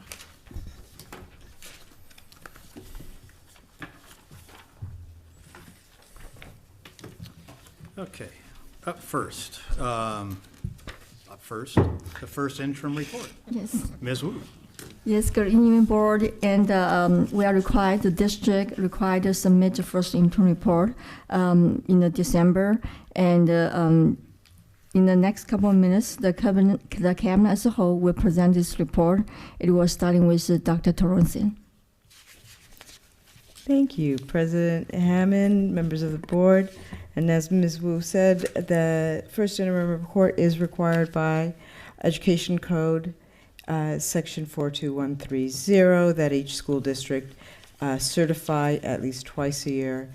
And this is our December certification, which will go to the LA County Office of Education. You will see through this report that we will submit a budget that meets the obligations for the current fiscal year and 2 subsequent fiscal years. So we will be submitting a positive certification. I think Dr. Kaiser will tell us next a little about some of the changes in terms of the revenue projection comparisons. The last time we submitted a budget was when we had revised the adopted budget, and that was on July 24th. Okay, the first area is the LCFF. We see that we had an increase in our LCFF as compared to what was budgeted in the first interim report as a change of $119,717. And the accounting for this change is that our actual unduplicated count went up from 58.73% to 59.97%. And so with that increase in unduplicated students, the amount of money coming to our district went up. In terms of our federal income, what is reported on this report is the Medi-Cal administration activities, and this amount is $107,972. There's been no change. Our state income, we had an increase in our lottery money to the tune of $18,000. And then our local revenue is the interest, rental, and lease that come into the district with a slight increase there.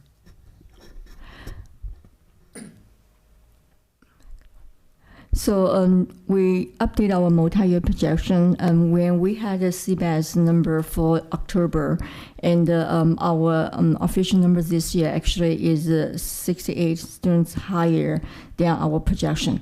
because the level of decline in enrollment is much lower than we projected back to July 24th when the board approved the revised adult budget. Then we updated multi-year projection for the LCFF projection accordingly for the current year and the next 2 years, especially the next 2 years, because the district will take advantage of state rule by take the 2 years higher of attendance for the revenue calculation, which is current in the last year. So the higher than projected enrollment will benefit for next year's LCFF, which means that our projection will be higher compared with back to July 24th when the board approved revised adult budget. So we are not budget federal income for the 2021 for the Medicare administrative activity, which is the unrestricted portion for the federal income. The reason is the timing and actual dollar amount when the more money coming is unpredictable. So as our philosophy to not over budget our revenue, we will budget revenue when we received. So that's why the board will see the 2021, 21, 22, we budget 0. But we will adjust accordingly when we actually enter into 2021 school year when we actually receive this money. For the state income, just recall that when the governor adopted its state budget, the one-time money original started as per kids preschool special ed. Where when time moved by the state, the use of funding has been changed. The guideline is the district can, the funding resource originally initiated from the preschool special ed, but the use of funding has been changed, which means the district can spend for any purpose. Because of that, we reclassified the revenue. When the board approved in July 24, we coded in against the special ed because it is a resource from special ed.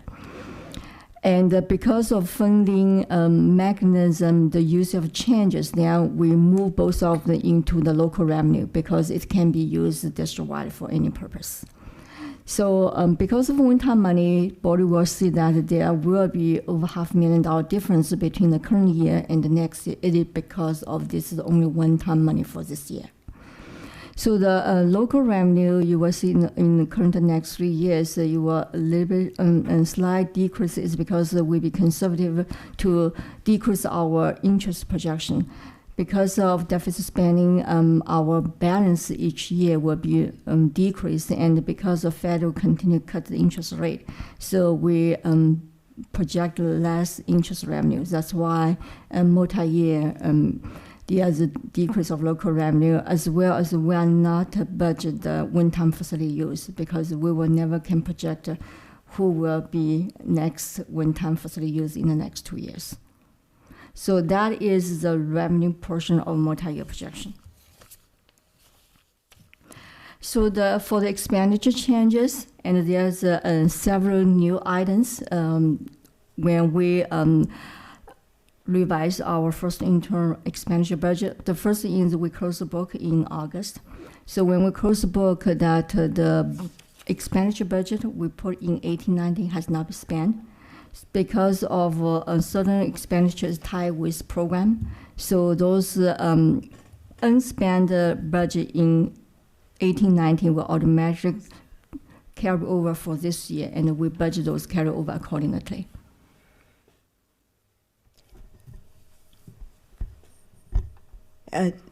Dr. Kaiser, would you like to tell us a little bit about the textbooks? Yes. In the last recent years, the last several years, we have had no textbook adoptions because since 2009 and a little bit before that, with the bottoming out of the economy, the textbook adoption cycle was put on hold. We're at a point where our textbooks are beginning to fall apart, and the state has reinstituted the textbook adoption cycle. And so as a system, we have not been used to having the outlay of textbook funds. The textbook funds used to come to us in a categorical fund, and now it's part of the base of the LCFF. And so we are beginning to need to make sure that we're budgeting for our regular adoptions on the regular 7-year cycle. So just about every year we will be adopting one of the major areas in our curriculum. And so we do have an increase in textbooks in the money that we're going to need for social studies.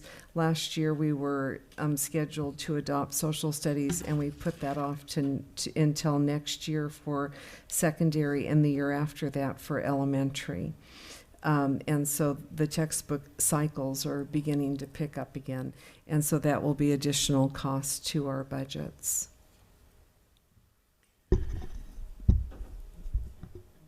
The district proposed an annual daily rate increase for our substitute teachers to attract and retain, in addition to remaining competitive in comparison to neighboring districts. And that resulted in approximately an $83,000 impact to the budget. For technology, going back to the study session regarding technology needs, we have aging equipment.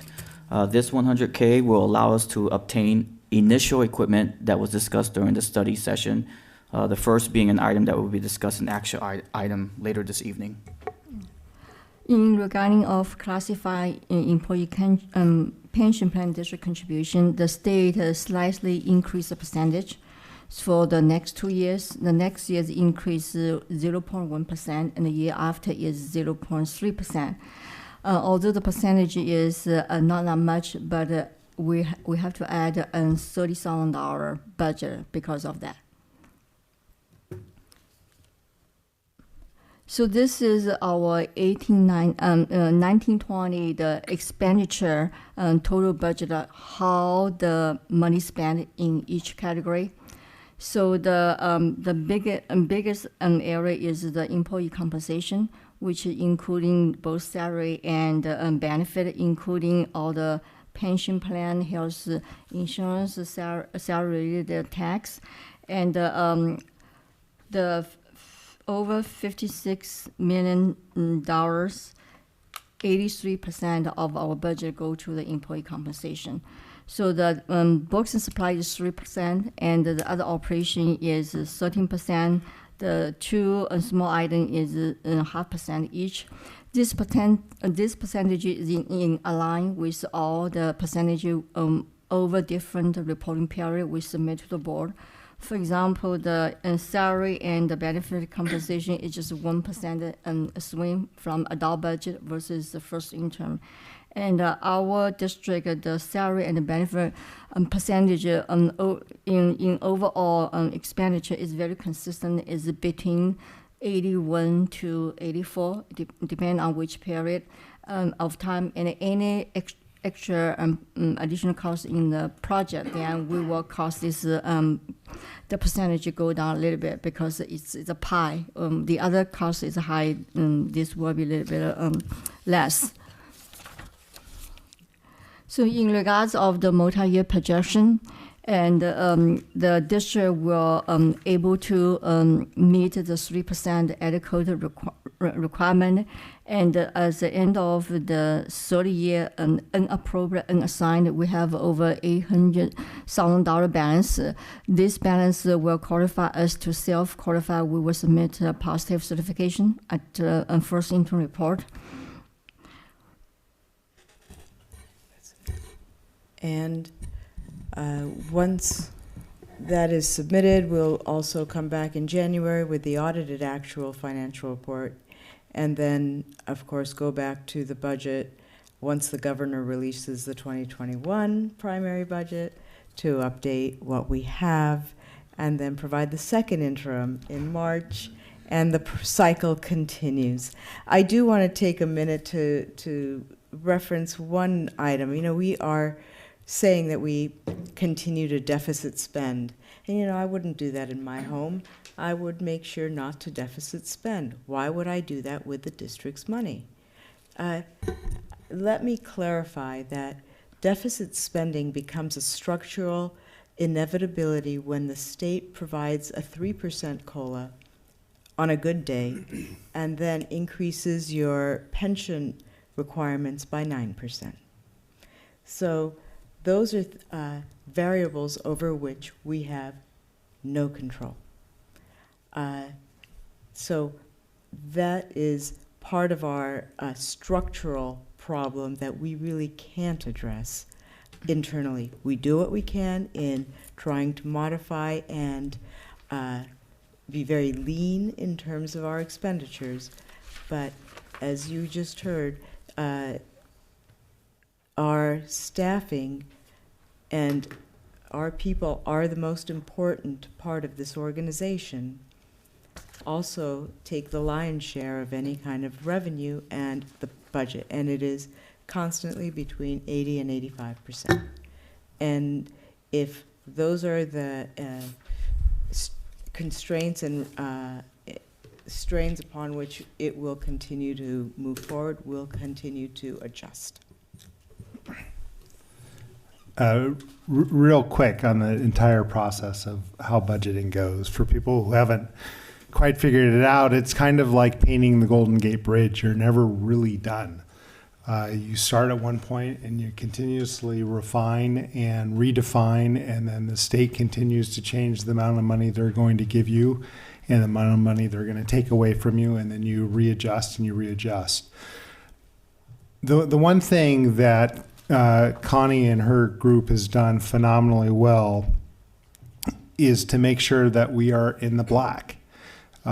This process is a difficult, lengthy process, and although we have been deficit spending for longer than I would like, I can tell you that a portion of it, especially at the beginning, was planned. It was a way to maximize the amount that we could get to our employees, and at the same time, we have not put ourselves in financial jeopardy. We are one of those districts that has not had to lay off people in a very long period of time. We continue to work diligently to make sure that the compensation to our most valued resources in this district are appropriate, and we'll continue to do so. As the state continues to change their funding formulas and reimbursement schedules and what have you, the board will continue to adjust accordingly. This is an ongoing basis, and this is why it is incredibly important for feedback from the community on what's important to them to help us determine when we are putting our budgets together what we need to focus time and energy on. This is yet another reminder on how important it is to have your children show up to school every day, because that is literally money in the classroom. I just can't overemphasize. There are a lot of things we cannot control. There are some things that you can control, and that is getting your kids to school on time. But the big picture is, I think we are looking as good as we've looked in a bit. And we need to make sure that we start to take a look at the resources that we have and appropriate our money to the programs that we deem to be important. We're at a point in which technology is becoming the cornerstone of this district, and we need to be looking out more than just 1 year. Because the bills are getting bigger and bigger as we become more and more dependent. We have more and more expenses. We have more and more upgrades. We have more and more. So we as a board need to make sure, if this is the path we want to go on, we fund things appropriately. And the same goes with maintenance, deferred maintenance. I mean, we need to get our arms around this. When we have windfalls, I would like to be seeing and making sure that we take care of the classrooms and making sure the learning environment is as safe and comfortable as possible. You know, we took a huge step doing the air conditionings this last year, but I'm sure there's a lot more things that need to be done as well. So some people might be looking at those bottom lines going, wow, look how much money you guys have. No, that's not the case. The case is that Connie and her team have done a phenomenal job in budgeting out over 3 years. We've done a phenomenal job in controlling our deficit spending to get the maximum benefit we can with our staff. And now we need to do better planning on our long-term goals of what this district needs to do. I wanted to clarify, this first interim report is positive. So we're submitting a positive report. Last 2018-2019's first interim report was qualified, correct? Yes. Right, so that's an improvement. That's a good thing. That's a good thing. I would like to, any more comments? I would just like to thank everybody. Again, it's a laborious process, as is evidence of the binder that we all get to go through this information. And this is just the first interim, which it starts at the end of June and it just continues until June comes again. It is a very laborious process. And I want to thank everybody involved for bringing it as concise as possible to here so that we can look at it as a community. The question I receive probably most often is, you know, we spend between 80 and 85% on our personnel. And I believe that's the right expenditure. We're putting it in people who we are putting in place to teach our children, and that is that's what we do. We're in the service business. We're in the service of providing an education, and that costs money. And the people who do it are professionals, and that costs money.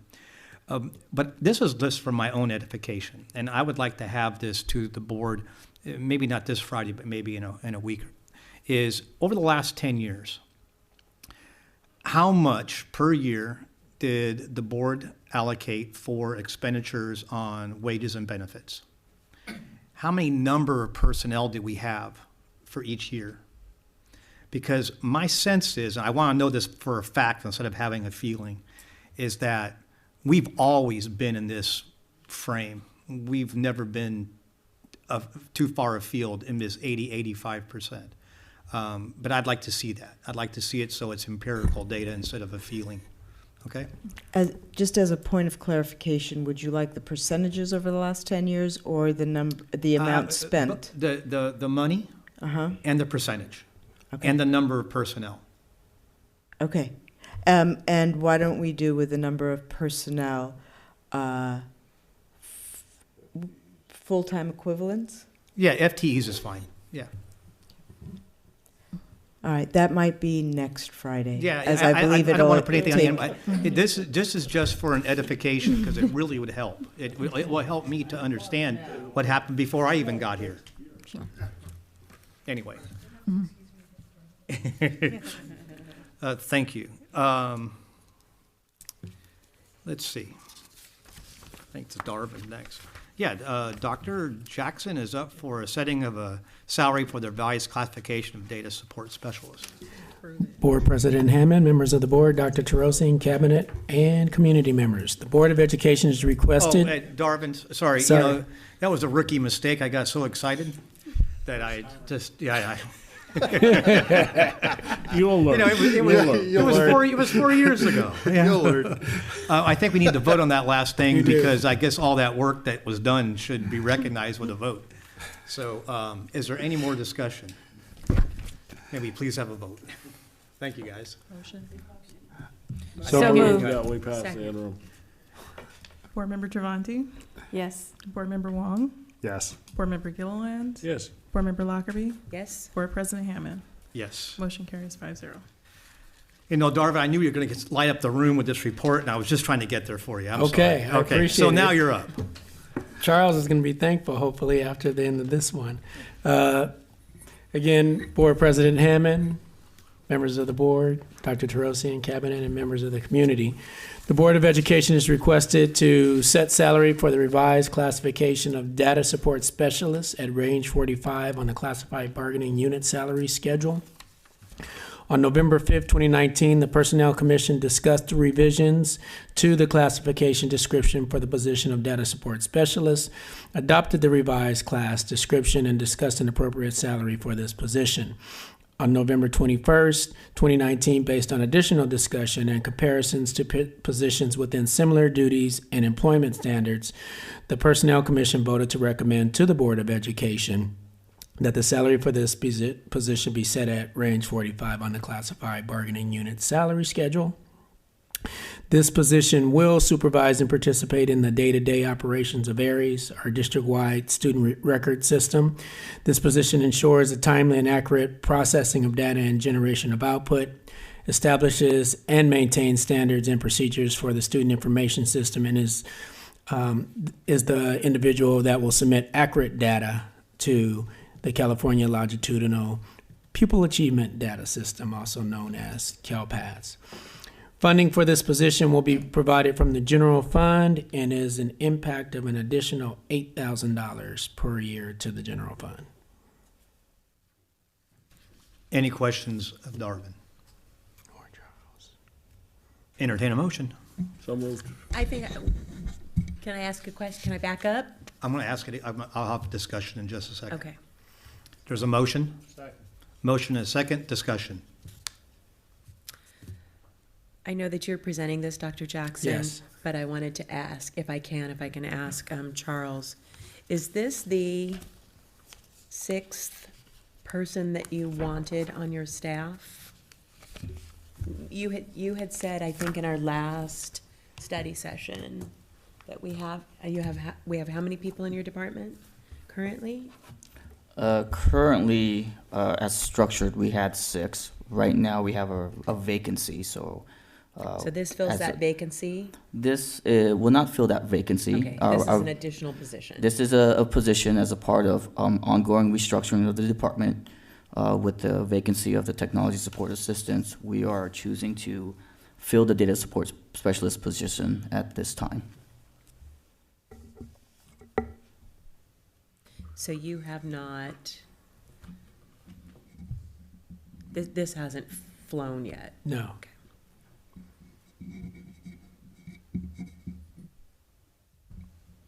Any other discussion?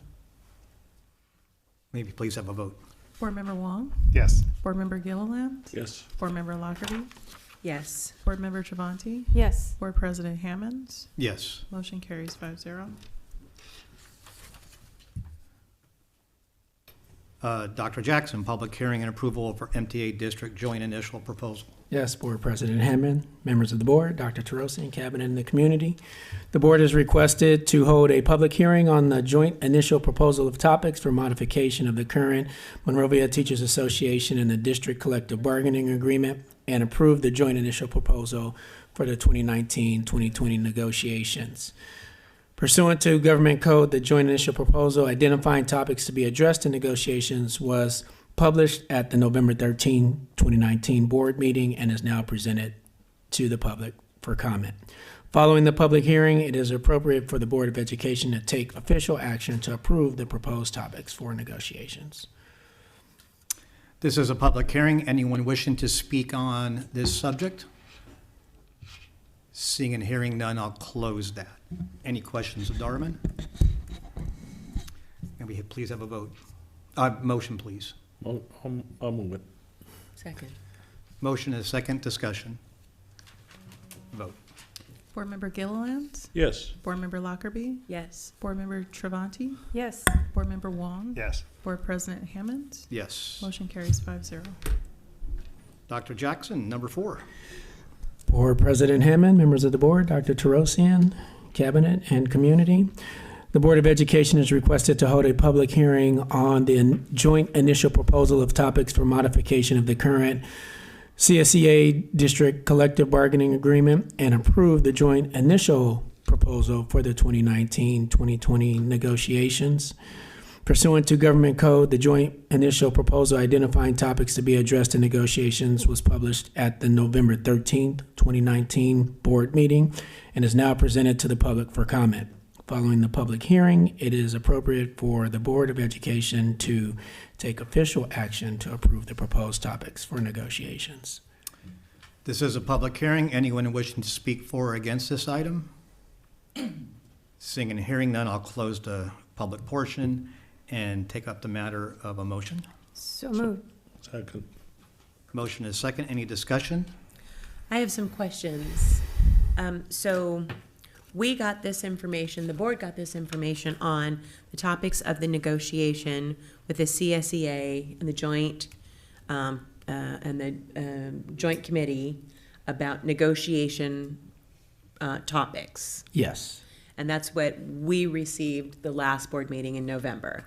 So what this is a follow-up to that so that the public is aware of what the negotiation topics are and they can comment on that. Yes. Okay, I just wanted to be clear on it. I know I'm just sort of retelling what you've just read, but I just wanted to be more clear. I appreciate that. Thank you. Any other discussion? Have the vote, please. Board Member Lockerbie? Yes. Board Member Travanti? Yes. Board Member Wong? Yes. Board Member Gilliland? Yes. Board President Hammond? Yes. Motion carries 5-0.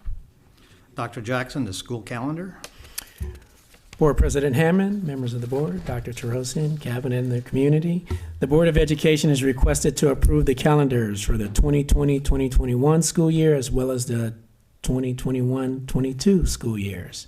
The Monrovia Teachers Association, the California School Employees Association, and the district agreed to the proposed 2020-2021 and 2021-22 school calendars. It is now being presented to the Board of Education for final approval.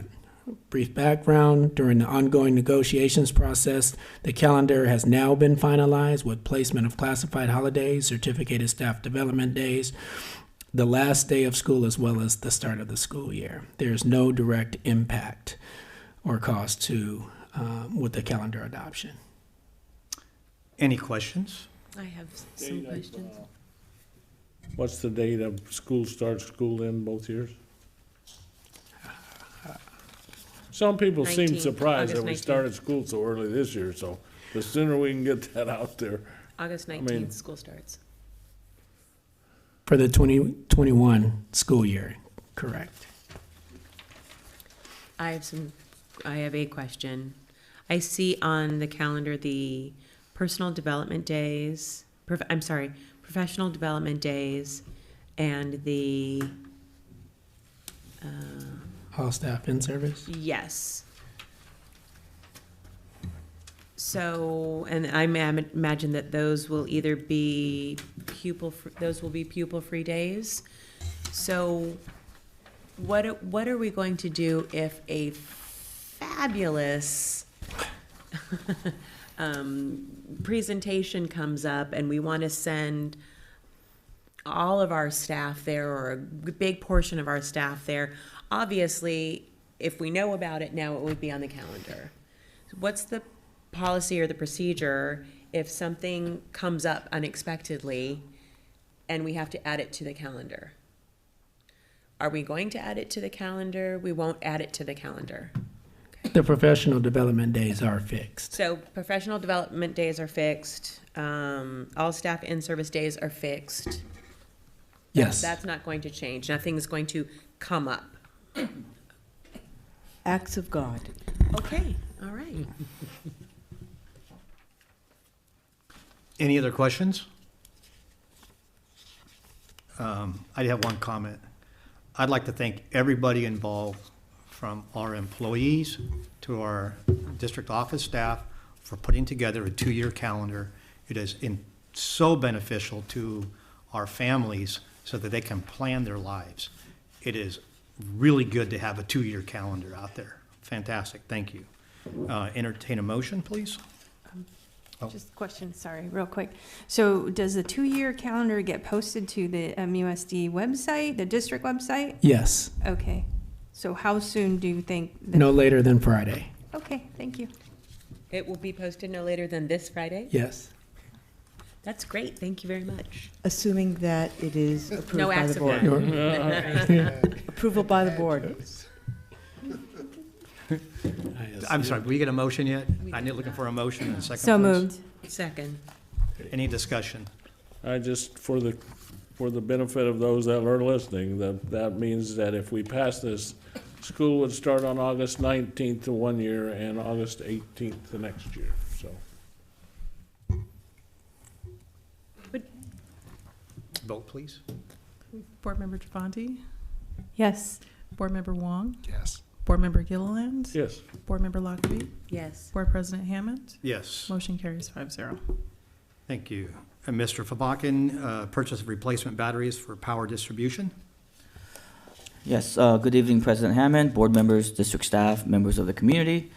This agenda item is for the approval of replacement batteries and licensing to bring our UPS, also known as uninterruptible power supply, up to date. The batteries are aging and they are in need of replacement. The cost for this is not to exceed $36,594.80. So these aren't flashlight batteries. D cells. Yeah, these aren't Yeah. flashlight batteries. If you open up, they look like a bunch of car batteries. Essentially, they are a bunch of car batteries. Oh, sorry, any other question? When's the last time we replaced them? At Canyon Oaks High School, it was purchased in 2014, never been replaced. At the district office, purchased May 2010.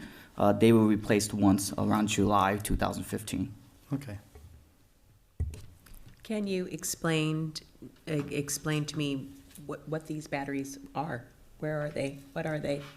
So basically, when there are brownouts or power outages, these maintain the district office and Canyon Oaks.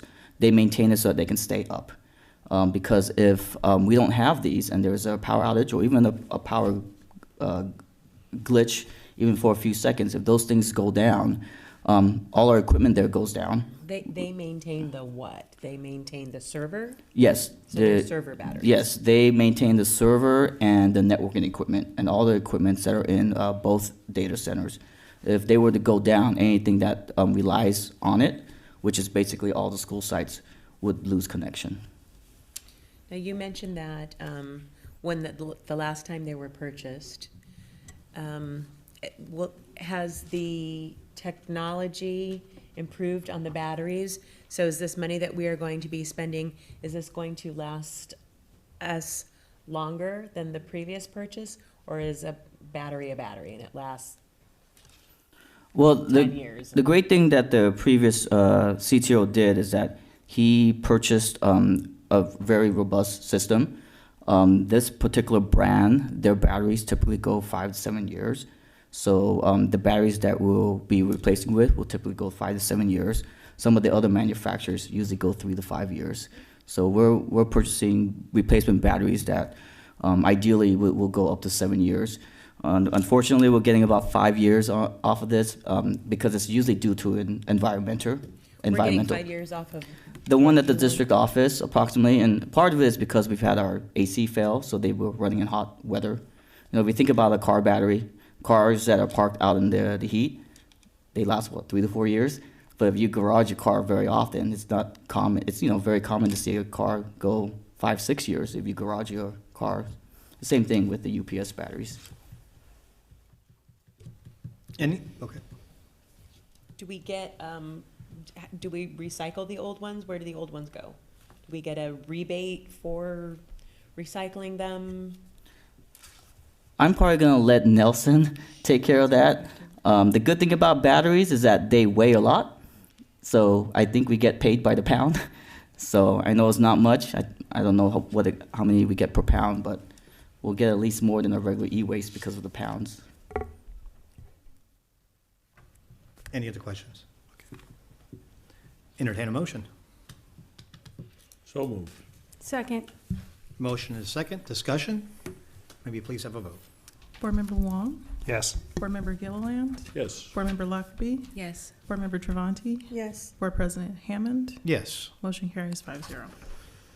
Dr. Tarosian, Board Policy 3230.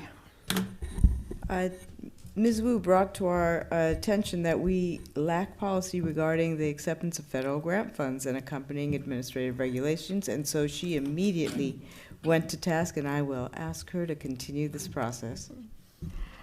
Good evening, Board. This will be the first reading for the Board Policy 3230, Federal Grant Funds and associated AR. And the district has received the various federal grant for numerous years. And before we use the federal program guideline for the expenditure and the district regular procurement policy to guide the procurement process. And we have never have an audit funding regarding this federal program. And the federal grant fund, BP and AR just come out a couple of years ago, and we are required to adopt this BP and AR. This basically enhance the lawful expenditure for the federal grant and maintain the fiscal integrity and transparency for the use of federal fund. And the first reading for the BP and AR is from the CSBA template, and I had district attorney take a look at because we added the CAPCA as our procurement procedure, and the language for the procurement in line with our CAPCA guideline. Any questions of staff? So we have been in compliance with how we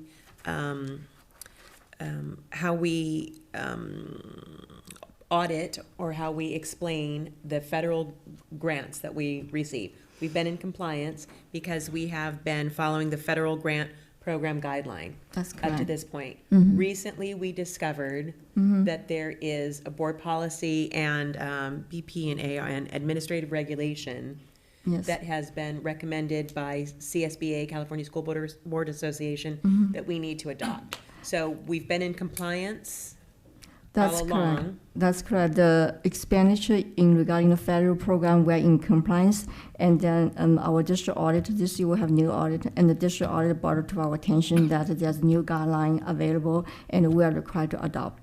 So that's why we're doing this. So we've always been reporting it, and we That's have been right. following what we believe to be true. Our auditor recently brought it to our attention Yes. that we need to just change our board policy and administrative. Yeah, because we do not have that policy. Now we are adding in this piece in our policy. So it's not changing the money that we get, the way that we have been doing it in the past, except there just needs to be a board policy and administrative report, Yes. regulation. That's my understanding. Any other questions? Can they bring this back on consent? Is that okay with everyone? Bring it back on consent. Yes. What's the purpose of bringing it back on consent? Well, it has to be approved, and since This is the second read? This is the first. This is This the is first the first read. reading, so it's Okay. gotta come back. If it comes back on consent, Then then that's we the don't second have read. to discuss it. If there's a need to discuss it, it should come back on an action item, but Okay. if we've read it, it should just come back as a consent. You okay? Me? Yeah. Yes. Okay. Dr. Terosian, pending board issues. Thank you, President Hammond, members of the board. I have added something to the pending board issues, and that is to bring in a discussion item about a lobbyist. Oh, good, I don't have to write that, or don't have to remind, I don't have to remind Celine. Thank you, and I don't have to remember that. Thank you. Under old business, our next meeting will be here in these chambers on January the 8th, 2020. On the 13th of January, we'll be having a joint meeting with the school, Monrovia Unified School District Board and the City Council. And then we'll have a regular board meeting on January the 23rd. New business, boardwalks will be on December the 16th at Monroe Elementary, following up in February of Monrovia High School. Some very important dates coming up. There's an elementary winter concert at the Monrovia High School on December the 17th at 6:30. Winter break will be from December the 23rd through January the 3rd. All school sites will be closed on Martin Luther King Jr. Day, which is on January the 20th, 2020. And there will be a pupil-free day on January the 27th. This evening, there are a number of very important people who made significant contributions to our district and to members, family members in our district. And if you'll indulge me, we will be closing in memory of these folks. Former Monrovia Unified School District Board of Education member Bruce Carter passed away suddenly after a long illness on November the 26th at the age of 78. Bruce served on the MUSD Board of Education for 12 years from 1993 to 2005. Bruce, a former Dean of Natural Sciences of Pasadena City College, and is also a PCC geology professor. Bruce worked at PCC for 40-plus years before retiring in 2005. In his retirement, he has also been active in developing educational exchanges with schools in China and even coordinated a trip to Shanghai, which Dr. Terosian participated in a few years ago. He is an active member of the California School Boards Association and has served on many committees here in Monrovia, including the Monrovia Beautification Committee, Monrovia Historical Society, the Centennial Committee. He was truly loved and we greatly missed, and anybody who ever met Bruce, his voice was something that you will never forget. Charlotte Coons, mother of Connie Gilliland and mother-in-law to R. Ed Gilliland, passed away on November 23rd at the age of 92. She was a stalwart pillar in the San Marino community and especially of the high school athletic community. As the wife of a high school football coach for over 30 years, she was a life coach to many coaches and parents and second mom to many football players, and she will be missed by many. Addie Mae Graham, niece of MHS teacher Ryan Menliff, passed away suddenly. And Francisco Villa Moraga, oldest brother of Personnel Commissioner Tito Moraga and uncle of teacher Diana Moraga, passed away sailing over the Thanksgiving holidays. Our thoughts and prayers are with these families, particularly at this time of year when it's most difficult. And while there is this sadness, there is also happiness, and we wish you all the happiest of holiday seasons. And there's no further business. Can I add something? You may. I wanted to go back to pending board issues. I wanted to ask a question, if I could, of Dr. Therosian. I see under cyclical reports for January 22nd, 2020, Astro Camp. I was wondering what the policy or the procedure is for going through what the PTA or the schools or the school site or everyone has to do for the schools that allow their students to go to Camp Pally, because I know that there are a lot of moving parts to that. There's PTA, there's the school site, there's the board, and I want to know if there is a path, how it is followed, how does one know how to follow that path? That is great that you've asked that question. I happen to have a manual here about field trips that we updated last year.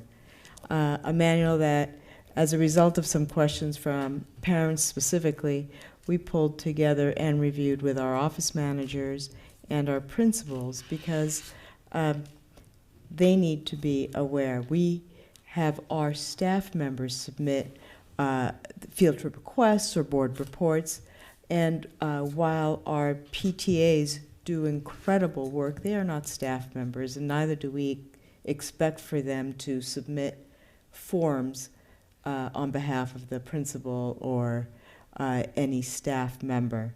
So there's an informational handbook on our MUSD forms. There's a list of the most updated forms with field trips that the office managers and any district official would be able to access. So when they're going to embark on this beginning of this process, the person who is I guess the PTA, I don't want to say in charge because there's no one person in charge, so they would go to their site's office manager and ask for the procedure? They should work with their principal and identify dates, identify parameters, and they can go through the process. Ideally, the principal will ask, through the office manager or just on their own, provide them with a checklist. And this this nice handy little folder includes a checklist of expectations. But it really is the principal's responsibility to submit and ensure that all of the forms are submitted, because at the end of the day, that's why we have a principal, to make sure that we have field trips that work for students. And the PTAs are incredible partners, and without them, we would not be able to do Absolutely. this good work. Absolutely. Thank you for that information. Okay. If there's no further business before this body, I'd like to thank Ed for the previous year, and we'll stand adjourned.